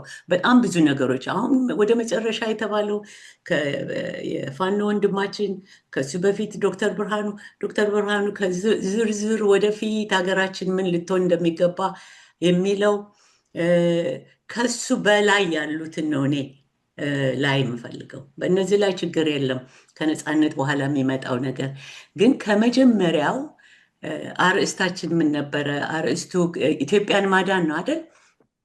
ኢትዮጵያን ለማዳን ምን ማድረግ አለብን? እኔ እንግዲህ ለማዳን ሲባል በሽታ አለ ማለት ነው። ከምን በሽታ ነው የምናድናት? ምንድን ነው ህመሟ? እና በከፊል አለመስማማት ሳይሆን የቅደም ተከተል ጉዳይ ነው። ብዙዎች ይሄ ስለ ፓርቲው፣ ስለ ችግሮች፣ ስለ አንዳንድ ነገሮች ያነሳናቸው ሲምተም የህመሟ ምልክቶች እንጂ ህመሟ በሽታዋ አይደለም። በሽታዋን መጀመሪያ ላይ ቤቱን ሲከፍቱ የተናገሩት ልዑል አስፋወሰን ከጠቀሷቸው ነገሮች ልነሳ። እነሱ የኔ ዋና እንትኖች ናቸው እና እነሱን ትንሽ ጠበብ አድርጌ በሽታዋ የሚመስለኝ፣ ምክንያቱም በሽታውን ስናውቅ ወይም ችግሮችን ስናውቅ መልሱ በዛ ውስጥ አለ ብዬ ስለማስብ እና ያልተባለ ነገር ሳይሆን የምለው ትንሽ ጎላ ለማድረግ ጨምቄ ለማውጣት ከተዘረዘሩት እሳቸው ከዘረዘሩት አሁን መጨረሻ ላይ ዶክተር ብርሃኑ ወንድሜም ከፋኖ የተናገራቸው ነገሮች ያነሷቸው አንዱ 3 ነጥብ ልበል። ኢትዮጵያ የበሽታዋ መሰረት አንደርላይን ኖት ሲምቷ የሚያስላት ምን የሚላት አይደለም። በሽታዋ ምንድን ነው የሚለውን በተለይ ከደርግ በኋላ ወያኔ ከገባ በኋላ ያኔ የገባባት በሽታ ሁላችሁ እንደምታውቁት አንድ ግዛታዊ ሉዓላዊነቷን እንደ ሀገር አይደል? ግዛታዊ ሉዓላዊነት ማለት በድሮ ጊዜ እኛ ልጆች ሆነን ኢትዮጵያ ከሰሜን ከደቡብ ይህ ነው ግዛቷ ብለው ደርግ የሚያስቀምጥ ነበር። በአፄ ኃይለ ሥላሴም ጊዜ እንዲህ ነው፣ ይቺ ሀገር ነች። እኔ ሰውነቴን ስናገር ማለት ነው እኔ ነኝ የሚለውን ኢትዮጵያ ግዛታዊ ሉዓላዊነቷ ቴሪቶሪያል ኢንቴግሪቲዋ ማለት ነው። ያን በሚመለከት ያንን አፍርሶ የገባ ኃይል አለ። አንድ የበሽታው ምንጭ አይደል? ያን አፍርሶ በህገ መንግስት ደንግጎ የገባ ኃይል አለ፣ ቲፒኤልኤፍ። የእሱን አይነት ስሜት ያላቸውን በተለይ ኦኤልኤፍን አሁን ዝርዝር ውስጥ ላለመግባት ዝም ብዬ አንኳሩን ብወረውር ለማብላላት ይመቸናል ብዬ ነው ለወደፊቱ ውይይታችን። የዛሬው በጣም ብዙ ነው የተባለው እና መልካም ነው መወያየት፣ መልካም ነው። ስለዚህ ሉዓላዊነቷን ግዛታዊ ሉዓላዊነቷን በህገ መንግስት አጽድቆ ሲገባ የእሱን አይነት መንፈስ ያለውን ኢትዮጵያን ሉዓላዊነቷን የሚያፈርሰው ኢትዮጵያ አገሬ አይደለችም ከሚል በመነሳት ነው። ኢትዮጵያን እንደ ሀገር አለማቆየት፣ ኢትዮጵያን ከአገራዊ ሉዓላዊነቷን ማፍረስ የእኔ መብትና ነፃነት የሚጠበቅበት መንገድ ነው ብሎ ነው። የዚህ አጋሩ ደግሞ ኦኤልኤፍ ነው። ሁለቱም ሊብሬሽን ነፃ መውጣት ከኢትዮጵያ ኢትዮጵያን እንደ ጠላት። ይህን ለማድረግ ደግሞ እንግዲህ 3 ነገሮችን ነው የሚያፈርሰው። ግዛታዊ ሉዓላዊነቷን ሲያፈርስ እንደ ብሔር፣ እኔ ብሔር የምለው ሀገርን ነው። ሁላችን ዝም ብለን የምንነግድ ቅድም የሐሰት ትርክት እሱ ራሱን ብዙ መወያየት የሚያስፈልገን ነገር አለ፣ በደንብ ዳይጀስት መደረግ ያለበት። ብሔራዊ ህልውናዋ አዘኔሽን ስቴት የምትባለዋን አፍርሷታል። ይህ አንድ ስቴት ወይም አንድ ሀገር ደግሞ የሰዎችና የመሬት ጥርቅሞች ሳይሆን ራሱ ተብላልቶ የወጣ የራሱ ህልውና አለው አይደል? የህዝቧ አንድነት ነው ብሔራዊ ህልውና የሚባለው። የብሔራዊ ህልውናዋ ነው ግዛታዊ ሉዓላዊነቱን የሚጠብቀው። እነዚህ 3 ነገር ማፍረስ የተነሱ እነዚህን ለማፍረስና ሌላ ነገር ለመተካት ቲፒኤልኤፍም ሆነ ሌሎች የተጠቀሙባቸው መንገዶች ቅድም እንዳልኩት በምን መንገድ ነው? ለምንድን ነው ይቺ ሀገር መፍረስ ያለባት? ማፍረስስ የሚቻለው እንዴት ነው? ስለዚህ ኢትዮጵያን ለማዳን ከሚለው ጋር የኢትዮጵያን ህመምተኛ ለማድረግ አንዱ ነፃ እንዳትሆን ግዛታዊ ሉዓላዊነቷን ሁልጊዜ አሁን ወንድሜ አቶ ጌታ የተናገረው ማለት ነው ፋኖ ጌታ እና አማራ የተባለው ብዙሃኑ ማጆሪቲው የኢትዮጵያ ህዝብ ራሱን ከኢትዮጵያ ጋር አያይዞ የተገንጣይነት መንፈስ የሌለው የራሱን ደህንነት የሚያስከብረው በውስጡ ባለው ሌሎች ቅራኔዎች በመፍታት እንጂ አገርን በማፍረስ አይደለም። የኢትዮጵያ እሴቶች የኔም እሴቶች ናቸው ብሎ የሚያምን የተወሳሰበ ስለሆነ አማራውንም ለይቶ እነዚህን ሶስቱን ነገር ዘላቂ ለማድረግ አማራውን እንደ ህዝብ ለይቶ መምታትና ኢላማ ማድረግ አንዱ ተግባር ነው ማለት ነው። እነዚህ ከሆኑ ህመሞቹ ይሄ ማለት ሌላው ኢትዮጵያ ህዝብ አይራብም አይጠማም ምናምን አይደለም። ይራባል፣ ይጠማል። ምክንያቱም ቅድም ሁላችሁ ካነሳችሁት አንዱ ትልቅ ነገርና ከጸረ እንትን ምንድነው ዜጋ ነው የምትለው ዶክተር ብርሃኑ እንኳ ይሄ ቡድናዊ ሰው በስብዕናው በግለሰብነቴ እንዳልኖር ያደረገኝ ስርዓት ማለት ነው አይደል? ግለሰብ ህልውናችን እንዳይኖር ሰውነቴ። ስለዚህ የግለሰብ የዜጎች የሚባለው የግለሰብ እንትን እንዳይኖር በመንጋ እንድትከበብና በአፓርታይድ ሲስተም እንድትከፋፈል ተደረገች። ይሄ ነው በሽታዋ። ይሄን በሽታ ከሆነ ይሄ ማለት ይሄንን የሚካፈሉ ይሄን የጋራ መርሃችን ነው የሚሉ ከዚህ ለነፃነት ከዚህ ወጥተን ነፃ አገራችንን እንደገና እንይዛለን የሚሉ ኃይሎች አንድ ላይ ህብረት መፍጠር አለባቸው ብዬ አምናለሁ። ይሄ እንግዲህ ጥቅል ነው እንዳልኳችሁ። ከዚህ ነፃ ለመሆን ኢትዮጵያን እንደ ነፃ ሀገር እነዚህን ደግሞ ቅድም ሶስቱንም እንትኖች ቲፒኤልኤፍ ጀግና ሆኖ ወይም የተሻሉ ሰዎች ሆነ ወይም ኦኤልኤፍ የተሻለ ስለሆነ ሳይሆን ኢትዮጵያ ላይ ተጭኖ አማራውንም ኢትዮጵያውያንንም ነባር ኢትዮጵያውያን በደቡብ ኢትዮጵያ የሚያሰቃዩበት ምክንያት ከኋላቸው ኃይል ስላላቸው እንጂ እነሱ እንደ ቡድንም ሆነ እንደ ህዝብ ከሌላው በልጠው አይደለም። ይሄን ግንዛቤ እናድርግ። ይሄም ከመፍትሄው አካል ጋር የሚያያዝ ነው ብዬ ስለማስብ ነው። የውጭ ኃይሎች በደንብ አድርገው ስለደገፏቸው፣ ጉልበት ስለሰጧቸው፣ መሳሪያ ስለሰጧቸውና ኢትዮጵያን በጎሳ መከፋፈል አስፈላጊ ነው ብለው ስላመኑ ይሄን ግንዛቤ ያለው የበሽታዋ ምንጭን አገራዊ ምንጩንም አገር በቀል የሆነውን ችግርም ከውጭ የመጣውንም ችግር ሊያይ የሚችል ግንዛቤ ያለው የሐሰት ትርክቱ ለዛ አሁን ለተዳረግንበት መከራ የዳረገን መሆኑን የተገነዘቡ ኃይሎች የፖለቲካ በሏቸው የድርጅት የነፃነት ታጋዩ በፈለገው መልክ ይሁን ያ ኃይል አንድ መልክ መያዝ አለበት። ቅድም አንድ ሰው ይሄን አስቀምጦ ነበረ። አይ ቲንክ አቶ ወርቁ መሰለኝ ከኢትዮጵያ። እነዚህን የማይጋቡ እንትኖችን አለማጋባት አንዱ ችግራችን ለማለት ነው። የማይሆኑ ድርጅቶችን ቅድም አቶ ኤፍሬም ያለው ላይ በአብዛኛው እንዳልኳችሁ በብዙዎቻችሁ ምንም ችግር የለኝም። ይሄ ግን አንዱ መሰረታዊ ችግር ነው።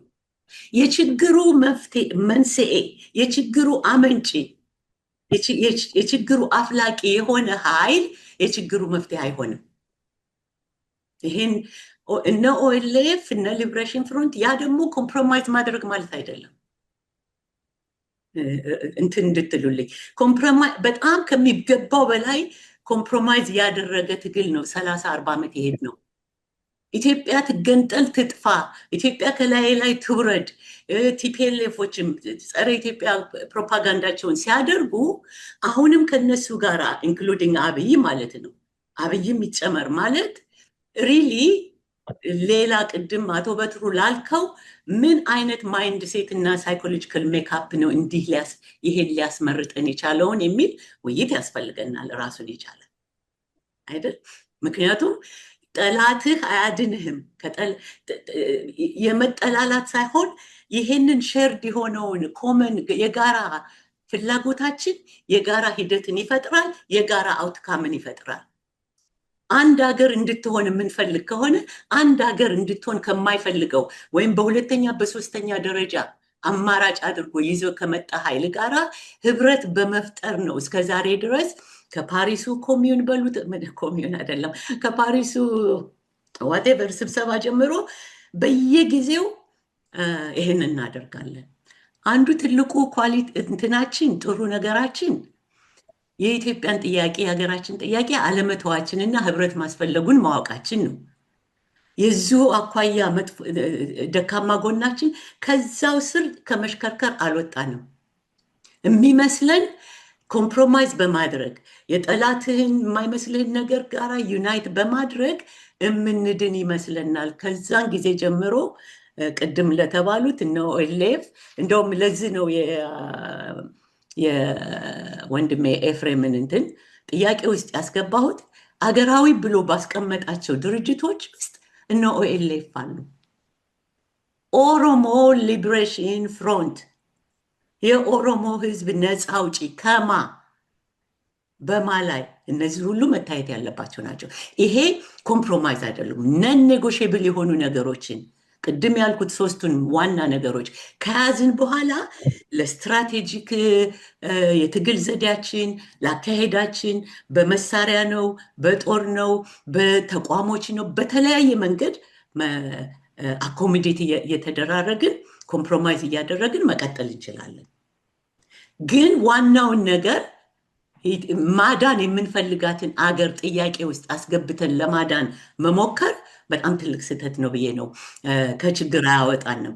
የአማራውንም ችግር የምመለከተው ቅድም እንደተባለው ከአማራው በስተቀር ሌሎቹን በተለይ ይሄ ኦኤልኤፍ እና ቲፒኤልኤፍን ልበል ሌሎች ይሄ ኢፒአርዲኤፍ የሚባል የፈጠራቸው ጸረ አማራ መሆን ጸረ ኢትዮጵያ መሆን እነዚህን ልክ እንደ ባህል እንደ ትሬንድ ተደርጎ እንዲቆጠር አድርጎ ነው እንጂ ውስጥ ያሉ የወላይታ ማህበረሰብ የጉራጌው የምኑ እነዚህ ነባር ኢትዮጵያውያን ናቸው። ከኢትዮጵያ እንገንጠልም ብለው አያውቁም። ግን ወያኔ የፈጠረላቸው አጥር ውስጥ እንዲገቡ ተደርገዋል። እና ይሄ በጣም ዋና ጥያቄ ነው ብዬ ነው አንዱ። ሌላው ግን ይሄንን ከያዝን ሌላው ታዲያ ለምንድን ነው ልንቀጥል ያልቻል ነው? ወደ መጨረሻ በትሮ ያነሳ እሱ ብዙ ነገር ይጠይቃል። አንዳንዶቹ ቅድም ያልናቸው ኮምፕሮማይዝ ማድረግ ደግሞ ሌላም ነገር ነበረ ማሸብረክ ነው ምንድን ነው እንደዚህ እናደርጋቸው እነዚህ በሙሉ ወይም ወረተኛነታችን እነዚህ በሙሉ በባለሙያዎች ሊታዩ የሚገባው ጭቁኖች ወይም ደግሞ ኢትዮጵያ የደረሰባት ትራማታይዝድ የሆን ነው ህብረተሰብ በተለይ ምሁሩ በውስጡ የያዛቸው ደካማ ነገሮች ናቸው። ማይንድ ሴቱ ከችግር ከመተንተን ምን ከማለት የሀሳብ ጥገኝነት ከመውሰድ የራሱ ፈጣሪና አድራጊና ፈጣሪ አድርጎ አለመመልከት ይሄ እንግዲህ ከምዕራቡ ምንትን የወረስናቸው ነገሮች ናቸው እና የአማራው ህልውና መጠበቅ በሁለት በኩል ነው። ስለ ለአማራው ህዝብ ህልውና ለኢሚዲየት ህልውና እታገላለሁ የሚለው እነዚህን ሶስቱን ያስቀመጥኳቸውን መሰረት ያደርጋል። መሰረታዊ የጋራ መርሆች ናቸው።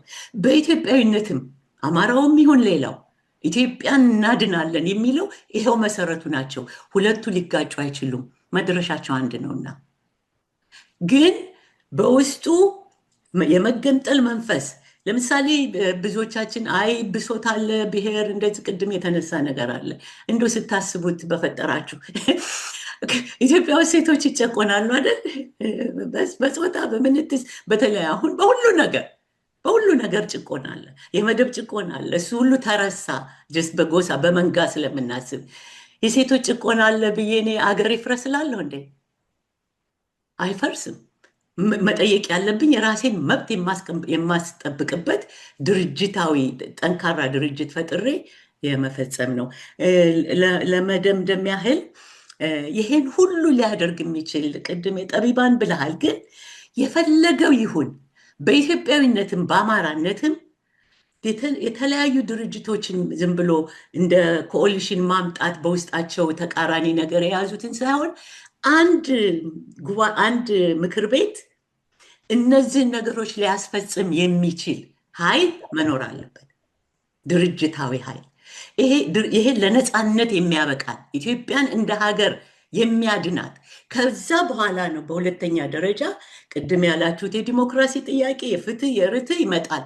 ሀገረ መንግስት ሀገሪቷን የምትቆምበትና የምትመሰርተው መንግስት ግን መጀመሪያ መኖር አለበት ብዬ ነው የማምነው። ይሄ አሁን ጸረ እንትን የዜጎች ፖለቲካ ጥሩ ነው። እንዴት አድርገን እንቀልብሰው? ጸረ ጎሳዊነት ኦኤልኤፍም ከኦሮሞ ህዝብ ለይተን እንድናያቸው፣ የቲፒኤልኤፍም ከትግራይ ህዝብ ለይተን እንድናያቸው፣ እነዚህ ሰዎችም ጋር አብረን መነጋገር ካለብን ሊበሬሽን ፍሮንት የሚለውን አባንደን ማድረግ አለባቸው። ነን ኔጎሽብል ነው። አንድ ይሄ በጣም ሊያዝ ይገባዋል። ሁለተኛው ደግሞ አደጋውን እንመልከት። ይሄ አሁን ለሽግግር ለምን ብለው ቅድም ያቶ ልደቱም እንደዚህ ብለህ አንስተ ነበር። አንድ ትልቅ አደጋ አለ። ኢትዮጵያዊ ነኝ የሚለው ኃይልና የአማራው ኃይል ሊገነዘበው የሚገባው የማያቸው ሂደቶች አሁን ቶሎ ብለን እናድን እንጂ ኢትዮጵያን የችግር ያለውም ጎሰኛውም ትገንጠል ባዩም ኋላ እንፈታዋለን የሚባል ነገር አለ። በኤርትራ እንማር። ምንድን ነው ከኋላ ያለው አጀንዳ? ሬፈረንደም ተደርጎ አማራውም የራሱን አጥፊነት ኢትዮጵያውያንም በኢትዮጵያ በሬፈረንደም ለማስፈጸም ዛሬ የኦኤልኤፍ ባንዲራ የሚውለበለብባት ሀገር ነች። የኦሮሞኛ ቋንቋ በግዴታ ኢትዮጵያ ውስጥ የሚደረግ ነው። አማራው ህዝብ የራሱ ህልውና አደጋ ላይ ደርሷል። ስለዚህ እንዳውም እኔ ጥንቃቄ የሚያስፈልገው አሁን ቅድምም የእኛ ሰዎች ዶክተር ብርሃኑም ያለው በዜግነት ኢትዮጵያዊነት ዜግነትን አንድ ኢትዮጵያ ነች፣ አንድ ህዝብ ነው፣ አንድ ሀገር ነን፣ ዳይቨርስ ነን። የሰው ልጅ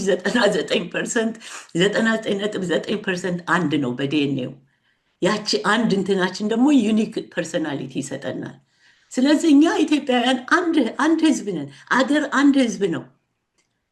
በቋንቋ የምትበልጡኝ ሰዎች፣ በአማርኛ የምትበልጡኝ ሰዎች እንዴት ህዝቦች ይባላል? አንሌስ ከውስጥ ሌላ ሀሳብ ከሌለን በስተቀር 4-5 ሀገር ለመፍጠር ዝግጅት እያደረጉ ይሄን እየሰማን ይሄንንም ዝግጅት እኛን በመሰሉ ኃይሎች እንዳንረሳው። ኢትዮጵያዊ ብሎ ነው ከሌም የመጣው ይሄም ማነው አብይም ሌሎችም የሚያሳስቱን በሚባለው አይደለም። እኔ ዋናው ችግራችን ነገሮችን አፍረጥርጦ የችግሩን ምንጭ መፈለግ ለበሽታው እሱ ነው ትክክለኛው ህመም ብዬ ነው። በዴስፐሬሽን የሚሆን ነገር የለም፣ ከፍርሃት አይደለም። ትክክሉን አሁን እንደዚህ አይነት ሀሳብ ያለንን አቶ በትሩ ለወደፊት ማፋጨት ምን ስትል ነው? ኦኤልኤፍ ምኑን ነው አኮሞዴት የምናደርገው? ማነህ አንተ? ከየት የመጣህ ነህ? ምንድን ነው መነሻ? ለምንድን ነው ህዝቡ እንዲህ የምታስቸግረው? አማራው ለምንድን ነው ታርጌት የሆነው? እና ይሄን መወያየት አለብን ሳናሽ ሞነሙነው ማለት ነው። እና አገራችን በጣም ቅድም ያለውም ሰው የምሁራኑ አንዱ የምለየው አቶ ኤፍሬም አንድ የምጨምረው ኮምፕሮማይዝ የማድረግ ባህል ስለሌለን አይደለም። እንደውም በጣም ኢትዮጵያዊ በጣም ኮምፕሮማይዚንግ ህዝብ ነው። የድሮዎቹ እንዴት እንደመጡ ምሁሩ ግን ፊደል የቆጠረው የኔና ያንተ ቢጤው ግራ የገባው ስለሆነ በራሱ ፍልስፍና በራሱ ማንነት ያልጠነከረ ስለሆነ ሚስ ኤጁኬትድ የሆነ ስለሆነ የሌሎች ተከታይ ስለሆንን እነዚህን ነገሮች የህዝቡ ባህል አድርገናቸዋል። ኦሮሞና ትግሬ፣ ኦሮሞና አማራ አሁንም ይጋባል፣ ጉራጌው ይጋባል፣ አኮሞዴት ያደርጋል። ያንተ ድርጅት የነበረው ግንቦት 7 አኮሞዴት ከማድረጋቸው በላይ ኮምፕሮማይዝ የኦኤልኤፍ ሰንደቅ ዓላማን አብረው ነበር ይዘው የሚዞሩት በየስብሰባው። ከዚህ የበለጠ ምን አለ? ግን ወደኋላም አላፈገፈጉም። ለዚህ ነው ቅድም ወንድሜ የጠየቀውን ጥያቄ አቶ ሳሙኤል የጠየቀው ይሄ ሽብርክ ማድረግ ምናምን የሚባል ይህ ስርዓት መወገድ አለበት። ሌላ ነገር የለም። ስናስወግድ የሚያስወግደው መንገድ ነው አሁን የተናገርኩት። የውጭ ሰዎች ኋላ ከድል በኋላ የሚለውናል። ያ ከድል በኋላ የተባለው ቅድም ዶክተር ብርሃኑ በዝርዝር አስቀምጦታል። ከድል በፊት ግን በነፃነት ኢትዮጵያ በእጅ አዙር ቅኝ ግዛት እየተገዛች ነው። ምሁሮቹ የተማሩ እንትኖች ናቸው። እንዳልናገርና እንዳትናደዱብኝ ነው ቅጽሉን። እንደዛ ነን። ስለዚህ የህዝቡን ባህልና እንትን የኛ አናድርገው። የኢትዮጵያ ባህል በጣም የረቀቀና የሰለጠነ ነው። ለዛ ያለፈው 50 ዓመት የፈጠረው የኛ የተበላሸ አስተሳሰብ ሰዓት አትርፌ ከሆነ በጥያቄና መልስ እመጣለሁ። አቶ በትሩ ረዥም ወስጄ ከሆነ ይቅርታ። ብዙ ሀሳብ ነው ቢኮዝ ብዙ ሰማኋችሁና በጣም ነው ደስ ያለኝ በተነሱት እንትኖች። ግን ቅራኔዎች ይፈቱ ባነኝ ነኝ። በውስጡ የሆነ ካግኒቲቭ ዲዞናንስ አለ። የምንፈልገው አንድ ሀገር ኢትዮጵያን ነው። ከማይፈልገ አንድ ሀገር እንድትሆን ከማይፈልግ ነገር ጋር ደግሞ አብረን እንሄዳለን። እሱ እንትን ይጋጫል ማለት ነው። አመሰግናለሁ። በጣም በጣም አመሰግናለሁ ዶክተር አበባ። አዝ ኦልዌይስ በጣም ሰፋ ያለ እይታ ነው ያጋራሽን። እንግዲህ ብዙ አከራካሪ ነገሮችን አንስተሻል። አንዳንዶቹ ወቀሳዎችሽም አግባብ ያላቸው ቢሆንም ከኑግ ጋር የተገኘ ሰሊጥ አብረ ተወቀጥ ይመስላል እና እንዳልሽው በአንድ ውይይት የሚሆን ነገር አይደለም። ሰፋ አድርገን ማየት አለብን። የፋኖን ሂደት የገለጽሽበት ገጹ እነሱም ሁል ጊዜ በመፈክር ደረጃ የሚጠቀሙበት የአማራው ህልውና ለኢትዮጵያ አንድነት መነሻ ህልውናው መነሻ ሆኖ መዳረሻው ግን የኢትዮጵያ አንድነት ብለው ከመጀመሪያው ጀምሮ ያለፉት 2 ዓመታት እየደጋገሙ የሚያስገነዝቡን ነገር ነው። ይሄ ጥሩ ግንዛቤ የሚያስጨብጥ ነገር ነው። ልክ እንደ ማንኛውም ተገንጣይ ቡድን መወሰድ የለበትም። በሌላ በኩል ደግሞ የሁኔታዎች መጣበብ አስገድዶን ነው ወደ አፈሙዝ የሄድ ነው እንጂ በህዝባዊ ንቅናቄ በሰላማዊ ትግል ዓላማችንን ማሟላት ከቻልን እኛ የጠመንጃ ሱስ የለብንም ብለው በመደጋገምም አስረድተዋል። ይህንን ብዙ ሰው አያስታውሰውም እና በእውነቱ የዚህ ውይይት አንዱ ዓላማ አንቺ እንዳልሽው ኢትዮጵያ አንድነት ብቻ የሚያመልኩ ስብስቦችን ብቻ ሰብስበን ብንወያይ ምንም እርስ በርሳችን መነጋገር ነው የሚሆነው። ሌላ አመለካከት ያሉ ወገኖቻችን ኢትዮጵያውያን እንደመሆናቸው መጠን ወደ ጠረጴዛ እንዲመጡ ደግሞ ያላሰለሰ ትግል ማድረግ በጣም ወሳኝ ነው። ከዛ አንጻር ነው የምናየው። አንቺ የምትይው የሚነሳው ጠረጴዛው ላይ ከመጡ በኋላ የት ለመድረስ ነው፣ ምን ለማትረፍ ነው የሚለውን ቻሌንጅ ማድረግ ይቻላል እና ስንወያይ ወደ ህሊናቸው እንዲመለሱ የማድረግ እና አብሮ መስራቱ ለእነሱም ዓላማ ስኬት እንደሚጠቅም ማስገንዘብ ስንችል በሀሳብ ልዕልና ማሸነፍ ሲቻል ነው እና ግን መነጋገሩን አቋርጦ እኛ ብቻችንን ተሰብስበን እንወያይበት እንጂ እንገነጠላለን ብለው በምኞት ደረጃም ቢሆን የቀረቡ ሰዎች እዚህ ውስጥ መግባት የለባቸውም የሚለው እኔ በበኩሌ ያሳስበኛል። እሱንማ ሁልጊዜ እናደርጋለን። እኛ ሁልጊዜ የኢትዮጵያዊነት ጥላ ስር የምንሰባሰበው ሰዎች ይኸው ለዓመታት እየተገናኘን በተለያየ ድርጅቶች መድረክ ላይ እንወያያለን። ግን ውሃ ቢወቅጡት ነው ነገሩና ለየት ያለ አመለካከት ያላቸውን ለየት ያለ ትርክት ላይ የሚያምኑትንም እይታቸውን ለማለዘብ እና ወደ ህሊናቸው እንዲመለሱ ለማድረግ ያላሰለሰ ጥረት ማድረጉ መቀጠል ያለበት ይመስለኛል። ተሳስቼ ከሆነ ታረማለሁ። ወደ ውይይታችን እንቀጥል። ሌላ ጥያቄ ካለ ቴክኒክ ሰዎች የቀረበ በጽሁፍ የቀረበ ጥያቄ እንዳለ አንብቡልን። ለሚቀጥለው ዌቢናራችን ጥሩ አርዕስት ይሆናል እና በሰፊው እንሄድበታለን። ምክንያቱም እንዲህ ባጭሩ የሚመለስ አይደለም። ይሄ የምናየው አማራጭ የትኛው ተቀባይነት አለው፣ የትኛው ተግባራዊ ሊሆን ሪያሊስቲክ ነው አይደለም የሚለው ምርመራ ውስጥ ከገባን ሲናሪዎቹን በሙሉ አንድ ባንድ እያይል እየጠልን እያነሳ መሄድ ስላለብን የራሱን የቻለ ውይይት የሚጠይቅ ነገር ስለሆነ ሪሊ ስኖት ፌር በዚህ አሁን በቀረችን ደቂቃ ላይ መመለስ። ግን ሌሎቹን የተነሱትን ጥያቄዎች አድሬስ ማድረግ የምትፈልጉ ፓናሊስቶች ካላችሁ ጊዜ ሳልወስድ መድረኩን ለእናንተ ልክፈተው። ዶክተር ብርሃኑም ሆነ ሌሎቻችሁ እሱ እስኪዘጋጅ በአጠቃላይ ጉዳዮች በተነሱት ላይ ኮሜንት ማድረግ ከፈለጋችሁ። ያ እኔ ኮሜንት ማድረግ ፈልጋለሁ። እሺ አቶ አይ ቲንክ እኔ ባቀረብኩት አርዕስት ላይ ዶክተር አበባ የተናገሩትን ሰምቻለሁ። አይ ቲንክ ትንሽ ኮንፊውዥን ያለበት መሰለኝ። እኔ አንዱ የኔ አርዕስት የኢትዮጵያ ፖለቲካ ፓርቲዎች አሰላለፍና ምናምን አቅምና አሰላለፍ የሚል ነው። ኦነግ ምርጫ ቦርድ ከመዘገባቸው የኢትዮጵያ ፖለቲካ ፓርቲዎች አንዱ ነው። የተመዘገበ የኢትዮጵያ ፖለቲካ ፓርቲ ነው። አንደኛ ያቀረብኩት በዚህ አኳያ ነው እንጂ ሌላ እንትን የለውም። መቅረባ ሌሎቹን ነው ላይክ እናትንም ማቅረብ ከሆነ ኦነግንም ማቅረብ አለብኝ። ሁለቱም ተመዝግበዋል። ምርጫ ቦርድ መዝግቦ የኢትዮጵያ ፓርቲዎች ናቸው ብሏቸዋል። በዚህ መልኩ ነው ያቀረብኩት። ሁለተኛ የኢትዮጵያ ችግሮች ብዙ እንደሆኑ ተናግረዋል። መሰረታቸውንም ብዙዎቹን ጠቅሰዋቸዋል ዶክተር አበባ። የኢትዮጵያ ችግሮችን ለመፍታት የሚደረገው ነገር የኢትዮጵያን ችግሮች የፈጠሩ ሰዎች በሌሉበት መድረክ ላይ ምኑን ችግር ነው የምንፈታው? ምን አድርገን ነው የምንፈታው? ማን ነው የሚፈታው? የችግሩ ፈጣሪ መኖር የለበትም ወይ?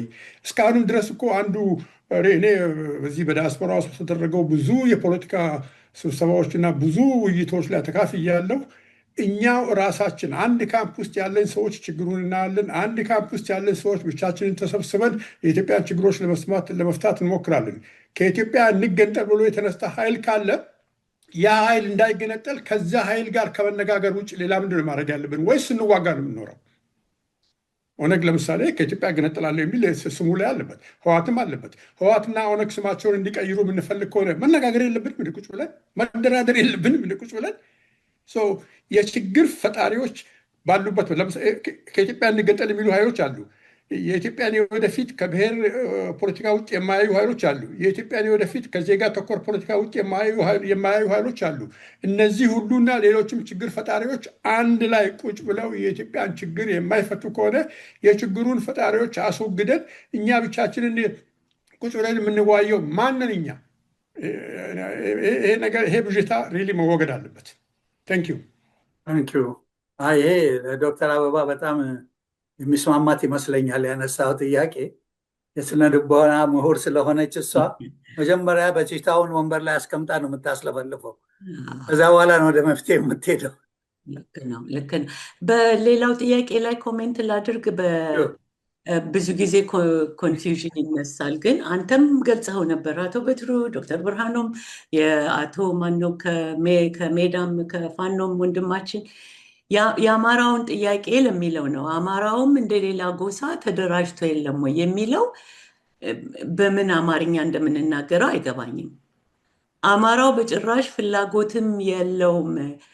የተነሳበትና የሚታገለውም በቦምብ እየተደበደበ ህልውናውን ቅድም ያልካቸው ኤፍሬም ያልካቸው ሰዎች የማይቆርጡት የማይገሉት ቢሆን ኖሮ እንወያይ ነበር በአንድ ጠረጴዛ። ምን ችግር አለው?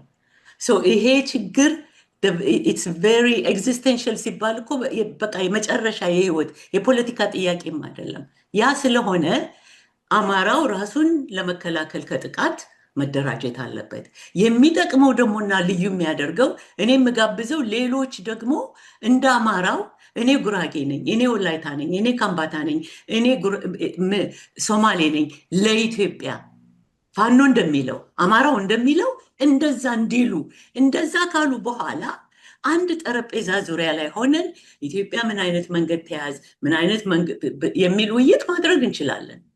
ይህንን ቬሪ ህልውና ግን ሪስፔክት የማያደርግ ጋር አንድ ጠረጴዛ ላይ ነው ያልቀመጥም።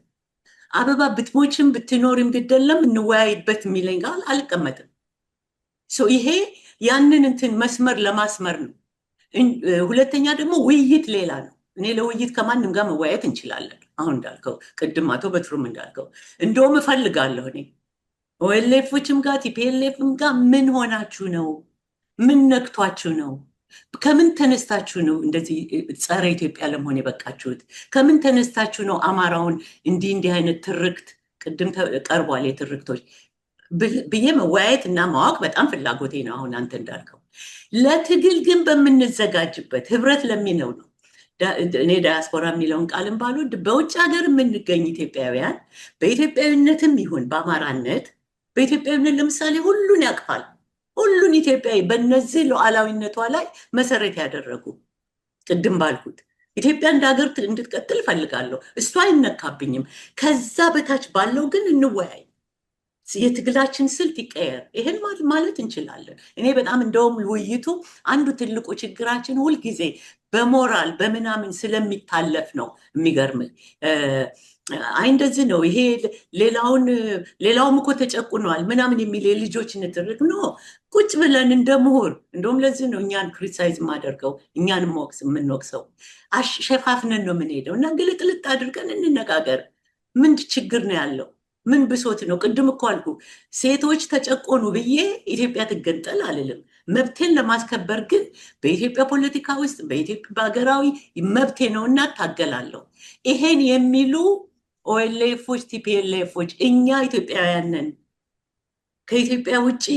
ከዛ ባሻገር ግን ብዙ ችግር አለብን። እሱን ለመፍታት አብረን እንወያይ፣ ምንም ችግር የለውም።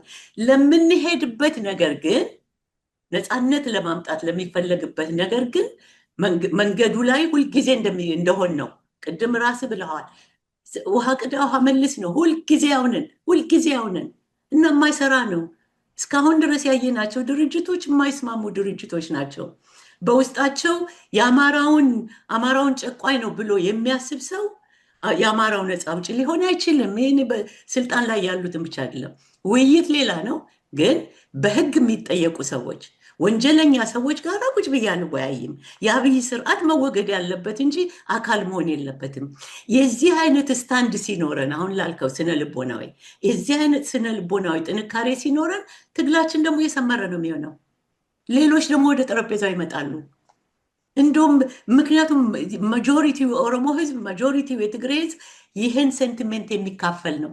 ከላይ ባሉት ምሁራንና ተገንጣይ ወይም የውጭ ተወካዮች አገር በቀል ቅኝ ገዢ ሲመጣ ሀገርም እንደሚያደርገው ቋንቋን ያስቀይራል። ግን ኢማጂን በኢትዮጵያን የመሰለ ሀገር ግዕዝን የመሰለ ፊደል የፈጠረች በጣት የማይቆጠሩ ሀገሮችን ቅድሚያ ያላት እኛ የተማርን ሰዎች የኦሮሞ ልጆችን ጓደኞችን ምኖችን እኮ ነው የምጠይቀው። እንዴት አታፍሩም? እንደ አፍሪካዊ እንኳ እንደ ኢትዮጵያዊ እንደ አፍሪካዊ እንዴት የኢትዮጵያን ፊደል ትተህ ላቲን ትቀበላለን? ይህን መወያየት አለብን። ይህን መፋጠጥ አለብን። ግን ሞራላይዝ የማድረግ ፖለቲካ አለ። እኔ ባለፈው ያየሁት ቶሎ ብሎ ወደ ፍሬ ነገሩና ክርክር በተጨባጭ እውቀትን ይዞ መጥቶ እንደመከራከር ይሄ አንድነትን ለማፍረስ ነው። አሁን ሁሉም ሰብሰብ ብለን እንዲህ እናድርግ ምናምን የሚሉ ነገር አለ። እሱ ዝም ብሎ ለእኛ ይመጥናል በእውነት ፊደል ለቆጠርነው ሰዎች እና ብዙ የፖለቲካ የኢኮኖሚ የስነ ልቦና አዋቂዎች ተብለን ዝም ብለን አድበስብሰን ከሌላው ሰው በምን ነው የምንሻለው? እና ያን ማለቴ ነው። ስለዚህ ዝም ብሎ እንትን ለማለት ሳይሆን ይሄን ለመመለስ ነው። አቶ በትሩ የአማራው ህልውና በሚባልበት ጊዜ ለህልውናው ስለተነሳ ነው። ሌሎች ኢትዮጵያውያን የአማራውን ኮዝ መያዝ አለባቸው። ኢትዮጵያዊ ድርጅት ቢቋቋም እኔ በሆን እንደዛ ነው የማደርገው። የኢትዮጵያ ማጆሪቲው ህዝብ እየተገደለ ምን እያለ እንዴት አልነሳለትም? ፓርቲዎች እኮ እሱን ነው ማድረግ ያለባቸው። በፍርሃት ሁሉማ አልጋ ባልጋ ቢሆንማ አንታገልም ነበር። ስለዚህ ሌሎችም እጆች ወጥተዋል። ይሄን የአማራውን ግን አውቀን ካልሆነ በስተቀር እስቲ ሌሎችም እንዲህ ይበሉ ነው የኔ ጥያቄ። እኔ ሶማሌ ነኝ፣ በአንዲት ኢትዮጵያ ምናለው ማቀው። እኔ አፋሮችን አውቃለሁኝ፣ አማሮችን አውቃለሁኝ፣ ወላይታዎችን የተወሰነ ነባር የነበሩ ነባር ማህበረሰብ በደቡብ ሀገር ያሉ ኢትዮጵያዊነታቸውን ያልካዱና ከውጭ የተጫነባቸው በቲፒኤልኤፍ እና በኦኤልኤፍ የተጫነባቸው ነው። ከነሱ ጋር ውይይት ጠፍቷቸው አይደለም። አሁን ውይይት ከማን ኦኤልኤፍ ታጋይ ጋር ተወያይተን እናውቃለን? አድበስብሰን ይዘናቸው ከመሄድ በስተቀር ማነህ አንተ? ምንድነው ፍልስፍና? ምንድነው ርዕዮትህ? ምንድነው ብሶትህ? ምንድነው ማወቅ አለብን እኮ። የወንድሞቻችን የእህቶቻችን ብሶት ከሆነ ሁላችን መነጋገር አለብን። አንዳችን ጥሩ እየኖርን ሌላው ጥሩ አይኖርም እና ይሄን ለማለት ነው። አመሰግናለሁ። በጣም አመሰግናለሁ ዶክተር አበባ። እንዳልሽው ስለ ፋኖ ንቅናቄ ስንወያይ አነሳሱንም ማየት በጣም አስፈላጊ ነው። ሪሊ ፋኖ ፈልጎ ወዶ በምርጫ የያዘው የትግል ስልት ነው ወይስ ተገዶ ነው? ሁኔታዎች አስገድደውት ደጃፉ ድረስ ሄዶ ትጥቅን ፍታ ተብሎ ነው የሚለውም ትርክት አለ። እሱን መንዘንጋት የለብን እና በዛ ይዘት ውስጥ ብዙ እጆች ተነስተዋል። እኔ ጊዜ ላለመውሰድ ዶክተር ብርሃኑ ቀጥል።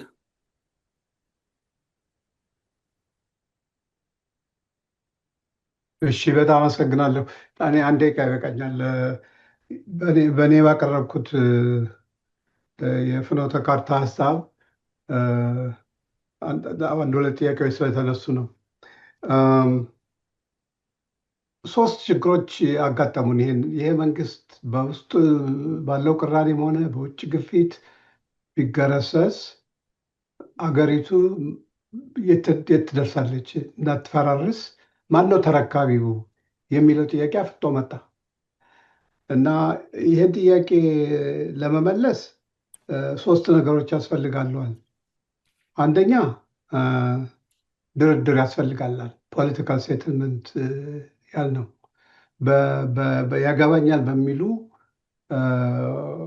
ኃይሎች ያው የተደራጁ መሆን አለባቸው። ግን እነዚህ የፖለቲካ ፓርቲ ወይም በትጥቅ የሚታገሉ ብቻ ሳይሆኑ የሲቪክ አሶሲዬሽንስ በሙሉ የህዝቡን ድምፅ ይዘው አንድ ጠረጴዛ እንዲቀርቡ እና ይሄ ጠረጴዛ ሚኒመም ፕሮግራም ያስፈልገዋል። ሬድ ላይንም እየተባለው ያስፈልገዋል። አንደኛው የኢትዮጵያ አንድነት ነው።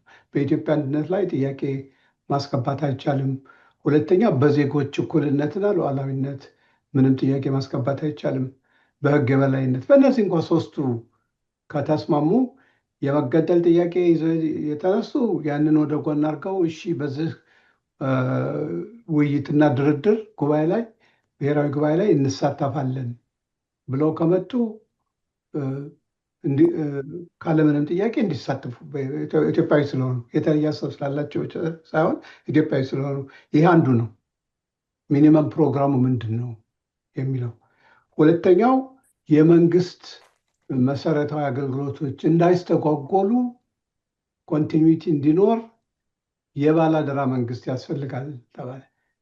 የመንግስት አውታሮች ግን አሁን በአፋኝ ፖለቲካ ፓርቲዎች በሙስና የተጨመቁ ፖለቲካ ፓርቲዎች የጠለፉት መንግስት ስለሆነ ያን መጽዳት አለበት። ስለዚህ ፕሮፌሽናል ቴክኖክራትስ የሆኑ መንግስቱን ለጊዜው እንዲያስተዳድሩ በሚሊታሪውም እኮ ኦልሬዲ ኮምፕሮማይዝ በዘር ፖለቲካ ውስጥ የተጠመቀ ሚሊታሪ ሆናል። እሱም እንደዚሁ ፖለቲሻኖቹ ጀነራሎች ዋተበር ኮሎኔሎች ጸርተው በኢትዮጵያዊነት ላይ የሚያምኑ ፕሮፌሽናል የሆኑ ለጊዜው እነሱ የሚያስተዳድር ሲቪል ሰርቪሱንም በቴክኖክራት የሚያስተዳድር ባላደራ መንግስት ያስፈልጋል።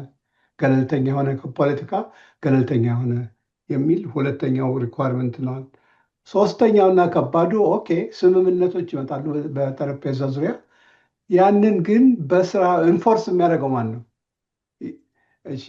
ይህን ጠረጴዛ የሚያመጣው የጠቢባን መማክርት ያስፈልጋላል። ይሄ የጠቢባን መማክርት ሁሉንም ኢትዮጵያዊ የሚወክል መሆን አለበት። ቅቡልነት ያለው መሆን አለበታል። አንድ ፓርቲ ብቻ የሚመራው አይደለም፣ ወይም አንድ ግሩፕ ብቻ የሚመራው አይደለም ብለን እዛ በዝርዝር ተናግረናል። እና ነገር ግን ይሄ የጠቢባን መማክርት የሁሉንም ያገባኛል ባለ ኃይሎች ሰብስቦ ስምምነት ላይ ሲደረስ ያ ስምምነት መሬት እንዲወርድ ማነው ኢንፎርስ የሚያደርገው ሲባል ምንም ኢንፎርስ የሚያደርገው ኃይል ተቸገር። አንዱ ኢንፎርስ የሚያደርገው የፕሮፌሽናል ሚሊታሪ ሆነዋል። ያም ፕሮፌሽናል ሚሊታሪ ለመምረጥ ራሱ ይሄ መማክርት አቅም ያስፈልገዋል። እና ሌላው ኃይል ፋኖ ነው። ፋኖ ለምንድን ነው ይሄንን ታሪካዊ ሚና ሊጫወት ይችላል ብለን ያሰብነው? ፋኖ ተገዶም በዘር ቢደራጅም ያውም ዘግይቶ የአማራ ሕዝብ ስንት ከተጨፈጨፈ በኋላ 30-40 ዓመት ዘግይቶ በዚህም ቢደራጅ ሞቢላይዜሽን በዚህ ሞቢላይዜሽን ቱል ቢጠቀምም ተገዶ ለህሉና ተገንጣይ ስላልሆነና ኢትዮጵያ አቀፍ ስለሆነ አርቆ አስቦ ይህንን መሪነት ዘበኝነትን ሊያመጣ ይችላል ነው ያልነው። ያደርጋል የሚለው እንትን ነው፣ ግን ከደገፍ ነው ይችላል ነው ያልነው። ይህም ማለት ፋኖ ይህን የሽግግር ስርዓት እንደ አምባገነን ያሽከረክረዋል።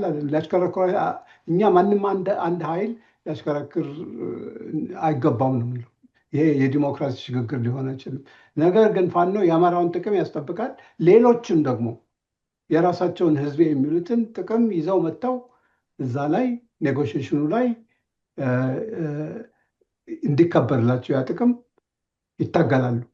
ከዛ የተጨመቀው ነው እንግዲህ አገራዊ ስምምነት የሚሆነው እና ለዚህ ነው ዩኒድ ሚኒመም ፕሮግራም አራውንድ ናሽናል ዩኒቲ አራውንድ ዜጋ ተኮር በሆነ ስርዓት ዩኒድ አን ኢምፓርሻል የአበው መማክርት you need a government of technocrats and professionals እነዚህን ካሟላን ዘላቂ የሆነ ስኬታማ የሆነ የሽግግር ስርዓት ሊመጣ ይችላል ብለን ነው የኛ ፕሮፖዛል ነው። ዝርዝሩን ዶክመንት ውስጥ አንብቡት። እኛ ግን በአካታችነት እናምናለን። ምኞታዊ ናቸው ጥሩ። ምኞታዊ ነን የተሻለች ሀገር ለመገንባት። ከዚህ አጣብቂኝ ውስጥ ለመውጣት ግን ዩኒድ ሌጂቲሜት የሆነ ተቀባይነት ያለው አንድ አካል ያስፈልጋል።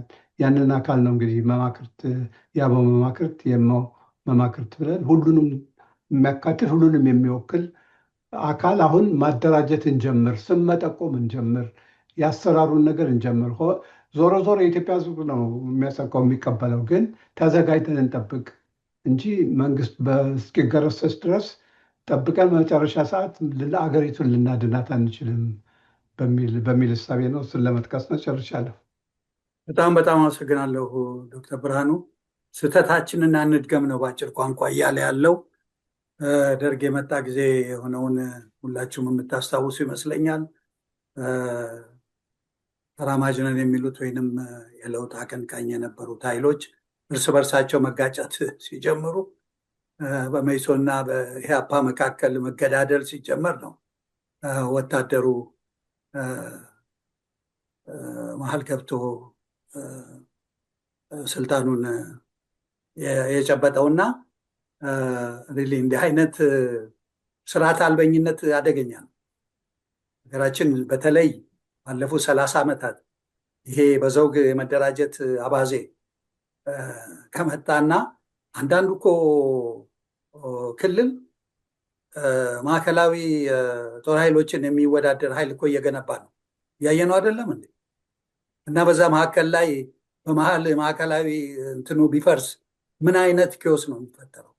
ምን አይነት ስርዓት አልበኝነት እና ለሀገራችን እስከዛሬ ድረስ ያላየችው አስከፊ ሁኔታ ሊመጣ ስለሚችል ይህንን አስቀድሞ መጠንቀቅና ሁኔታዎችን አይቶ ብቻል ሁሉን አቀፍ ካልሆነም ደግሞ በዚህ ሀገር አቀፍ በምንለው በኢትዮጵያዊነት ጥላ ስር መሰባሰብ ፈቃደኛ የሆነውን ይዞ ሁኔታዎችን ማመቻቸት በጣም ወሳኝ ነው።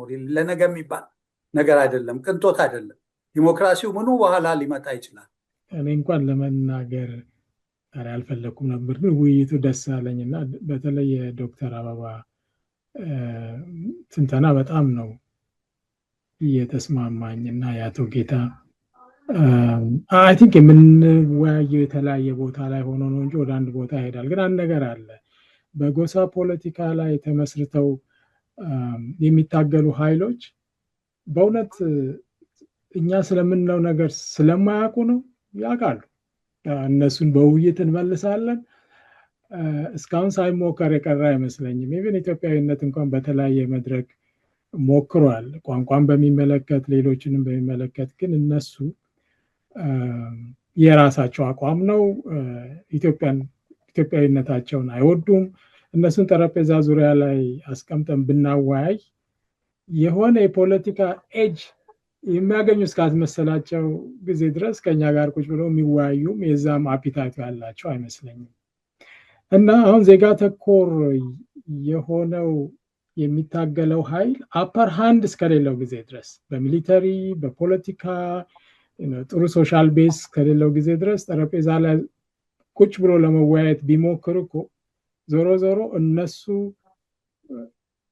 ያሸንፉትና ወደ እነሱ ነው የሚሄደው። እና ግልጥ ያለ ትግል ያስፈልጋል የሚለው ነገር እኔ በጣም ተስማምቶኛል። ማለት አቶ ጌታም እንደዛ ነው መሰለኝ ያለው።